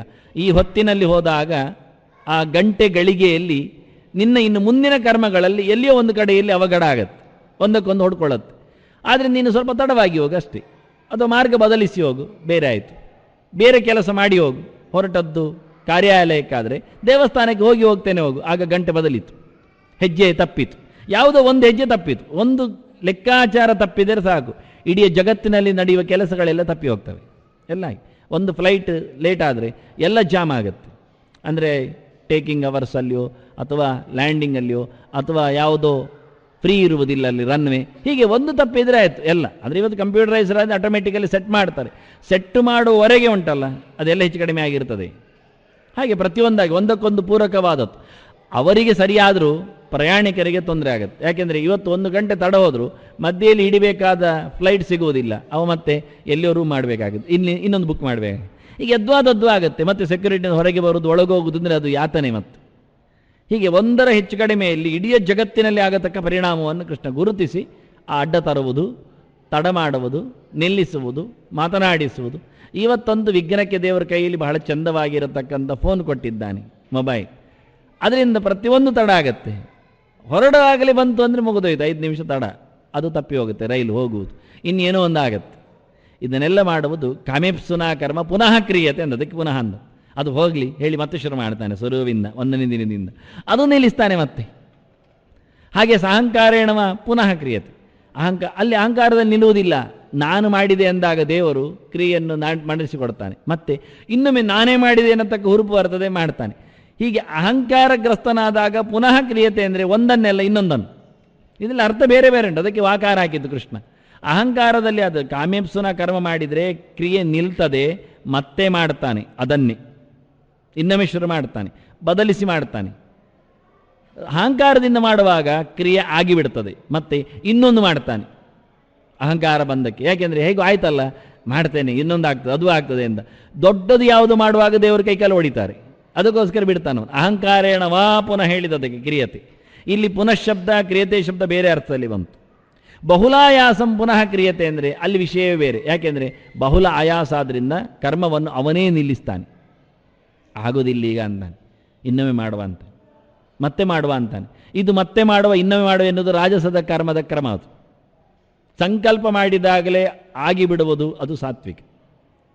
ಮತ್ತೆ ಮಾಡಲಿಕ್ಕೆ ಅದು ಮುಂದೋಗುವುದು, ಯಾವುದೋ ಒಂದು ದ್ರವ್ಯದ ಅಡಚಣೆ, ಜನರ ವ್ಯವಸ್ಥೆ ಇಲ್ಲ, ಯಾಕೋ ಇರುತ್ತೆ, ಮನೆ ಒಕ್ಕಲಾಗಬೇಕು ಅಂತೆಲ್ಲ ಹಾಕಿರ್ತಾನೆ, ಇನ್ವಿಟೇಷನು ಪ್ರಿಂಟ್ ಮಾಡಿರ್ತಾನೆ. ಆದರೆ ಗಾರೆಯವ ಅವನ ಮಗನಿಗೆ ಹುಷಾರಿಲ್ಲ, ಸತ್ತಿದ್ದಾನೆ ಹೇಳಿಕೊಂಡು ಬರಲಿಲ್ಲ, 12 ದಿವಸ ರಜೆ, ಅಲ್ಲಿಗೆ ಆಗಲಿಲ್ಲ. ಅದು ಒಂದು ಆಗದಿದ್ದರೆ ಮತ್ತೆಂತ ಮಾಡೋದು, ಗಾರೆ ಮತ್ತೆ ಮಾಡೋದೆಲ್ಲ ಆಗೋದಿಲ್ಲ ಅಂತ ಬಿಟ್ಟುಕೊಡ್ತು. ಹೀಗೆ ಎಲ್ಲ ಆದದ್ದು ಹತ್ತಿರ ಬರುವಾಗ ಬಾಯಿ ಹತ್ತಿರ ಹೋಗಿ ಅದು ಕೆಳಗೆ ಬೀಳುವ ಹಾಗೆ ಇರ್ತದೆ. ಅದಕ್ಕೆ ಕೊನೆಗೆ ಹೇಳಿದ ಬಹುಲಾಯಾಸ ಸಂಬಂಧ. ಎಲ್ಲರನ್ನು ನಂಬಿಕೊಂಡು ಮಾಡುವ ಕೆಲಸದಲ್ಲಿ ಅವನಾಗಿ ನಿಲ್ಲಿಸಬೇಕಾಗತ್ತೆ ಅಂದ. ಮತ್ತೆ ಮಾಡುವ, ಎಲ್ಲ ದುಡ್ಡು ಪೂರ ಆಗಲಿ ಮತ್ತೆ ನೋಡುವ ಅಂತ, ಎಲ್ಲ ಜನ ಸೇರಿ ಮತ್ತೆ ಮಾಡುವ ಅಂತಾನೆ. ದೇಹದಲ್ಲಿ ಕಸು ಬರಲಿ, ಆರೋಗ್ಯ ಸುಧಾರಿಸಲಿ, ಅದು ಅವನಿಗಲ್ಲ ಯಾರ್ಯಾರಿಗೋ, ಮನೆ ಮಂದಿಗೆ. ದನದ ಅಂದರೆ ಕೊಟ್ಟಿಗೆಯ ದನಕ್ಕೂ ಜ್ವರ ಬಂದರೆ ಇವನ ಕೆಲಸ ನಿಲ್ಲುತ್ತೆ, ಮತ್ತೆ ಮಾಡುವ ಅಂತ. ಹೀಗೆ ಕ್ರಿಯತೆ ಬಹುಲಾಯಾಸಂ ತದ್ ರಾಜಸಂ ಉದಾಹೃತಂ ಎನ್ನುವಲ್ಲಿ ಪುನಃಶಬ್ದವನ್ನು ಅನೇಕ ಕಡೆಯಲ್ಲಿ ದುಡಿಸುವ ಒಂದು ಬಗೆಯಿಂದ ಕೃಷ್ಣ ಹಾಕಿದ್ದಾನೆ. ಅದು ಬೇಕೇ, ಅದು ಇಲ್ಲದಿದ್ದರೆ ರಾಜಸ ಕರ್ಮದ ಗಮ್ಮತ್ತು ಕಾಣುವುದಿಲ್ಲ. ಮತ್ತೆ ಮತ್ತೆ ಮಾಡುವುದು ಎನ್ನುವುದೇ ರಾಜಸ ಕರ್ಮ. ಒಮ್ಮೆಲೆ ಮಾಡಿ ಮುಗಿಸುವುದೆಂದರೆ ಸಾತ್ವಿಕ ಕರ್ಮ. ಮತ್ತೆ ಮತ್ತೆ ಮಾಡಿದರೂ ಆಗುವುದೇ ಇಲ್ಲ ಉಂಟಲ್ಲ, ಅದು ತಾಮಸ. ಅಥವಾ ಮಾಡದೆಯೇ ಸಂಕಲ್ಪಕ್ಕಿಂತ ಮೊದಲೇ ಕೆಲಸ ಆಗುತ್ತಲ್ಲ, ಅದು ತಾಮಸ. ಯಾಕೆ ಪೆಟ್ಟು ಜಾಸ್ತಿ ತಿನ್ನಲಿಕ್ಕೆ. ಕೆಲಸ ಮಾಡುವ ಮುಂಚೆ ದೇವರು ಫಲ ಕೊಟ್ಟು ಬಿಡ್ತಾನೆ, ನನ್ನವರಿಗೆ ಬರುವುದೇ ಬೇಡ, ಹಾಳಾಗಿ ಹೋಗಲಿ, ಹೋಗ್ಕೊಳ್ಳಿ ಅಂತೇಳಿ. ಹಾಗಾಗಿ ಅದು ಬೇರೆ. ತಾಮಸಕ್ಕಾಗೂ ಇದರ ಅತ್ಯಂತ ಮುಖಗಳನ್ನೆಲ್ಲ ಕೃಷ್ಣ ನಮಗೆ ಪರಿಚಯಿಸ್ತಾನೆ. ಇದರಲ್ಲಿ ಕಾಣಬೇಕಾದಂತಹ ಸಾತ್ವಿಕಕ್ಕೆ ಕೆಲವು ಸೇರಿಸಿಕೊಳ್ಳುವಂಥದ್ದು ವಾಸ್ತವವಾಗಿ ಕಾಮೇಪ್ಸುನ ಹೇಳಿದ್ದಾನೆ, ಫಲಪ್ರೇಪ್ಸುನ ಅಂದಿದ್ದಾನೆ. ಸಾಹಂಕಾರೇಣೆನ್ನುವಲ್ಲಿ ಸಂಗರಹಿತಂ ಅಂತ ಹೇಳಿದ್ದಾನೆ. ಆದರೆ ಎರಡರ ವಿಶೇಷಣಕ್ಕಿಲ್ಲಿ ಕೊಟ್ಟಿದ್ದಾನೆ. ಅದರೊಟ್ಟಿಗೆ ಇನ್ನೊಂದು ಸೇರಿಸಬೇಕಾದ್ದು ಬಹುಲಾಯಾಸ, ಅದು ಅಲ್ಪಾಯಾಸ. ಕಷ್ಟ ಇಲ್ಲದೆ ಮಾಡುವುದು ಸಾತ್ವಿಕ ಕರ್ಮ, ಕಷ್ಟಪಟ್ಟು ಮಾಡುವುದು ಅದು ರಾಜಸ ಕರ್ಮ. ಮತ್ತೂ ಕಷ್ಟಪಟ್ಟು ಮಾಡುವುದು ರಾಜಸ ಕರ್ಮ. ಅಲ್ಲಿ ಮತ್ತೆ ಅಂದರೆ ಕಷ್ಟ ಇಲ್ಲದೆ ಕೆಲಸ ಆಗುವುದೇ ಇಲ್ಲ. ಕೈ ಕೆಸರ ಆದರೆ ಬಾಯಿ ಮೊಸರು ಅಂತೇಳಿ ಕಷ್ಟ ಆಗಲೇಬೇಕು. ಇಷ್ಟ ಸಿಗಲಿಕ್ಕೆ ಕಷ್ಟ ಆಗಲೇಬೇಕು. ಆದರೆ ಇಷ್ಟ ಪ್ರಾಪ್ತಿಗೋಸ್ಕರ ಹೆಣೆ ದಾಟ ಇಲ್ಲದೇ ಇರುವುದರಿಂದ, ಪರದಾಟ ಮಾಡದೇ ಇರುವುದರಿಂದ ಅದು ಕಷ್ಟವೇ ಅಲ್ಲ. ಕಷ್ಟಕ್ಕೂ ಇಷ್ಟಕ್ಕೂ ಬಹಳ ಹತ್ತಿರ ಏನು ಕೇಳಿದರೆ ಮನಸ್ಸಿನ ಮುಚ್ಚಳಿಕೆ ಮತ್ತು ಬಿಚ್ಚಳಿಕೆ ಅಷ್ಟೆ. ನಮ್ಗೆ ಕಷ್ಟ ಆಗುವುದು ಯಾವಾಗ ಕೇಳಿದರೆ ಮನಸ್ಸು ಇಷ್ಟ ಇಲ್ಲದಿದ್ದಾಗ ಅಷ್ಟೇ. ವಾಸ್ತವ ಅಷ್ಟೇ. ಆಯಾಸ ಆಯಿತು, ಬೆವರಿಳಿಯಿತು, ಒದ್ದಾಟ ಪಟ್ಟೆ. ನಾವು ಊಟ ಮಾಡುವಾಗ ಎಲ್ಲಿಯಾದರೂ ಕಷ್ಟ ಆಯ್ತು ಎದ್ದು ಹೋಗ್ತೇವೆ ಅಂತೇಳಿ, ಇಲ್ಲಪ್ಪ ಪೂರ ಖಾಲಿ ಮಾಡಿಯೇ ಹೋಗ್ತೇವೆ, ಇಲ್ಲ ತಗೊಂಡಾದರೂ ಹೋಗ್ತೇವೆ, ಮತ್ತೆಗಾದರೂ ಇಟ್ಟು ಹೋಗ್ತೇವೆ. ಹೇಗೆ ಬೆವರು ಇಳಿತಾ ಉಂಟಲ್ಲ, ಪರವಾಗಿಲ್ಲಪ್ಪ ಅಂತೇವೆ. ಬಿಸಿ ಬಿಸಿ ತಿನ್ನುವುದು ಬಿಡುವುದಿಲ್ಲ, ನಾಲಿಗೆ ಸುಟ್ಟರೂ ಬಿಸಿಯೇ ಕುಡಿತೇವೆ. ಹಾಲು ತಣ್ಣಗೆ ಬರುತ್ತೆ, ಚೆನ್ನಾಗಿರುತ್ತೆ. ಆದರೆ ನಾವು ಮಾತ್ರ ಹಾಳು ಮಾಡಿ, ಬಿಸಿ ಮಾಡಿ, ದೊಂಡೆ ಸುಟ್ಟುಕೊಂಡು, ನಾಲಿಗೆ ಸುಟ್ಟುಕೊಂಡು, ಒದ್ದಾಟ ಪಟ್ಟುಕೊಂಡು, ಕೈ ಸುಟ್ಟುಕೊಂಡು, ನೆಲ ಸುಟ್ಟುಕೊಂಡು ಕೆಲವೊಮ್ಮೆ ಬೀಳಿಸಿ ಎಲ್ಲ ಮಾಡುತ್ತೇವೆ. ಆದರೂ ಇಷ್ಟಪಡ್ತೇವೆ. ಯಾಕೆಂದರೆ ಕಷ್ಟದಿಂದ ಇಷ್ಟವನ್ನು ಪಡೀಲಿಕ್ಕೆ ಹೊಂಚ ಆಗ್ತೇವೆ. ಯಾಕೆ ಮನಸ್ಸು ಒಪ್ಪಿದೆ ಅಂತ ಅಷ್ಟೇ, ಮತ್ತೇನೂ ಅಲ್ಲ. ಅದೇ ಮನಸ್ಸು ಒಪ್ಪಿಕೊಳ್ಳದಿದ್ದರೆ ನಾವು ಯಾವುದನ್ನು ಮಾಡೋದಿಲ್ಲ. ಅದರಿಂದ ಬಹುಲಾಯಾಸಂ ಎನ್ನುವಲ್ಲಿ ಮನಸ್ಸಿಲ್ಲದೆ ಮಾಡಿದ್ದು ಎನ್ನುವುದೊಂದು ಕರ್ಮದ ಸೂಚನೆ ಕೊಡ್ತಾನೆ. ಇದೆಲ್ಲ ಸೂಚನೆಗಳೆಲ್ಲ. ಅದರಿಂದ ಪುನಃ ಬಹುಲಾಯಾಸಂ ಹೇಳಿದ್ದಾಗೆ ಇದು ಒಳಗಡೆಯಲ್ಲಿ ಕಾಣಿಸ್ತಾ ಇದ್ದೇನೆ, ಹೊರಗೆ ಅಲ್ಲ. ದೇಹದಲ್ಲಿ ಆಯಾಸ ಅಲ್ಲ, ದೇಹದಲ್ಲಿ ಬೆವರು ಬರುವುದಲ್ಲ, 10 ಜನರನ್ನು ಸೇರಿಕೊಂಡು ಮಾಡಿದ ಸಾಮೂಹಿಕ ಕಾರ್ಯಕ್ರಮ ಅಲ್ಲ, ಇದು ವಾಸ್ತವವಾಗಿ ಮನಸ್ಸಿಲ್ಲದೆ ಮಾಡಿದ್ದು ಅಂತ. ಅದೊಂದು ಮುಖ ಅಂತ. ಯಾಕೆ ಶರೀರ ವಾಂಗ್ಮನೋಭಿರ್ಯತ್ ಕರ್ಮ ಅಂತ ಎಂದು ಇಟ್ಕೊಂಡಿದ್ದಾನು. ಅಂದ ನಿಯತ ಕರ್ಮವೇ ಮಾಡ್ತಾನೆ, ಯಾಕೆ ಇಷ್ಟ ಇಲ್ಲದೆ ಅದರ ಮೇಲಿನ ಒಂದು ಕಷ್ಟವನ್ನು ಯೋಚಿಸಿಕೊಂಡು, ಬಹುಲಾಯಾಸ ಆದರೆ ತುಂಬ ಕಷ್ಟ ಉಂಟು, ಆದರೂ ಮಾಡೋದು ಇಲ್ಲ, ಕಷ್ಟ ಹೇಳಿಕೆಗೆ ಮಾತ್ರ ಕಷ್ಟ ಅಷ್ಟೆ, ಹೇಳಿಸಿಕೊಳ್ಳುತ್ತಾನೆ. ಆದ್ದರಿಂದ ಸಾತ್ವಿಕವಾದ ಕರ್ಮದಲ್ಲಿ ಮನಸ್ಸು ಪರಿಪಕ್ವವಾಗಿದೆ ಎನ್ನುವ ಅರ್ಥವನ್ನು ತೋರಿಸ್ತಾನೆ. ರಾಜಸದಲ್ಲಿ ಮನಸ್ಸು ಬಿಚ್ಚಿ ಕೆಲಸ ಆಗ್ತಾ ಇಲ್ಲ ಎನ್ನುವುದನ್ನು ತೋರಿಸಿಕೊಳ್ತಾನೆ. ನಮಗೆ ಎಲ್ಲಿಯಾದರೂ ದೇಹದಲ್ಲಿ ಆಯಾಸ ಆಗುವುದಾದರೂ ಮಾನಸಿಕ ಆಯಾಸ ಆದರೆ ಮಾತ್ರವೇ. ಮನಸ್ಸು ಆಯಾಸ ಆಗದಿದ್ದರೆ ದೇಹ ಆಯಾಸ ಆಗುವುದಿಲ್ಲ. ದೇಹದಲ್ಲಿ ಆಯಾಸ ಕಾಣುವುದು, ಮನಸ್ಸಿನಲ್ಲಿ ಬೇಡ ಹಾಳ್ತಾ ಇರ್ತದೆ, ಇನ್ನು ಸಾಕು ಇನ್ನು ಸಾಕು ಇನ್ನು ಸಾಕು ಅಂತ ಯಾವಾಗ ಹೇಳ್ತದೋ ಮನಸ್ಸು, ಆಗ ದೇಹದಲ್ಲಿ ಆಯಾಸ ಎದ್ದು ಕಾಣ್ತದೆ ಅಷ್ಟೆ, ಸಹಜವಾಗಿ ಆಗಿ. ಮನಸ್ಸು ಒಪ್ಪಿಕೊಂಡರೆ ದೇಹ ಸಡೀಲಾಗಿ ಕೆಲಸ ಮಾಡ್ತಾ ಇರ್ತದೆ. ಯಾವಾಗ ದೇಹದ ಮೇಲೆ ನನ್ನದು ಎನ್ನತಕ್ಕ ಅಭಿಮಾನ ಮನಸ್ಸಿಗೆ ಮೂಡಿಕೊಳ್ಳುತ್ತದೆ, ಆಗ ದುಡಿಯುವುದು ನಿಂತೋಗ್ತದೆ. ಅದನ್ನು ಸಾಹಂಕಾರೇಣವ ಪುನಃ ಎನ್ನುವಲ್ಲಿ ಅಹಂಕಾರದ ಇನ್ನೊಂದು ಮುಖ ಬಹುಲಾಯಾಸವೆಂದು ತೋರಿಸಿಕೊಡ್ತಾರೆ ಕೃಷ್ಣ. ಅದಕ್ಕೆ ಪುನಃ ಹಾಕಿದ್ದು. ನಾನು ಮಾಡ್ತೇನೆ ಎನ್ನುವಲ್ಲಿ ಅಭಿಮಾನ ಇದೆ, ಆದರೆ ಅಭಿಮಾನಕ್ಕೆ ಧಕ್ಕೆ ಬರುವಾಗ ಅವನು ಮಾಡುವುದಿಲ್ಲ. ನಾನು ಮಾಡುವುದು ಅಂತ ಹೇಳುವುದಲ್ವ, ಮಾಡು ನೀನೊಬ್ಬನೇ, ಎತ್ತಿಡು, ಕೈಕಾಲು ಮುರಿದು ಹೋಗ್ತದೆ ಅಂತ, ಯಾಕೆ ಮಾಡೋದಿಲ್ಲ ಅಂತ.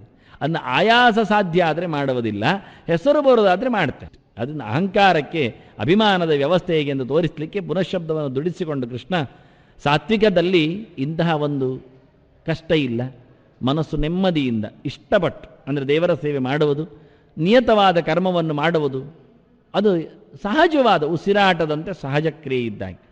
ಉಸಿರಾಡುವಲ್ಲಿ ನಾವು ಎಲ್ಲಿ ಕಷ್ಟಪಡಬೇಕಲ್ಲ, ಅಯ್ಯೋ ಪಾಪ ಮೂಗು ಎಳಿಬೇಕು, ಲಂಗ್ಸಿನವರೆಗೆ ಕಳಿಸಬೇಕು, ಮತ್ತೆ ಅದನ್ನು ಹೊರಗೆ ಬಿಡಬೇಕು ಎನಿಸಿಕೊಳ್ಳುತ್ತೇವ. ಏನಿಲ್ಲ, ಎಷ್ಟು ಕಷ್ಟ ಆದರೂ ಮೂಗು ಮೇಲೆ ಮಾಡಿ 10 ಜನರಿದ್ದರೆ ಬದಿಗೆ ಹೋಗಿ ನಿಂತು ಕಿಟಕಿಯಲ್ಲಿ ಅಂಥದ್ದು ತೂತಿದ್ರೆ ಒಳಗೆ ಮೂಗಿಟ್ಟು ಆಚೋಗಯ್ಯ ಈಚೋಗಯ್ಯ ಅಂತ ಹತ್ತಿರದವರನ್ನು ದುಡಿಕೊಂಡು ನೋಡಿ. ಒಂದು ಬಸ್ಸಿನಲ್ಲಿ 4 ಬಸ್ಸು ಜನ ಇರ್ತಾರೆ, ಆದರೆ ಯಾರ ಮೂಗು ñಪ್ಪೆ ಆಗುವುದಿಲ್ಲ. ಚೆನ್ನಾಗಿರುತ್ತೆ. ಅಂದರೆ ಎಷ್ಟು ಅವರು ಸಾಕ್ಷಿಯಾಗಿ ರಕ್ಷಕರಾಗಿರ್ತಾರೆ, ಸುರಕ್ಷಣೆ ಮಾಡ್ತಾ ಇರ್ತಾರೆ. ಹಾಗೆ ನಿಯತ ಮುಂದೆ ನಿಯತ, ಉಸಿರು ಎನ್ನುವುದು ಸಹಜ, ಆಟ ಎನ್ನುವುದು ನಿತ್ಯ, ನಿಲ್ಲಿಸುವ ಹಾಗಿಲ್ಲ.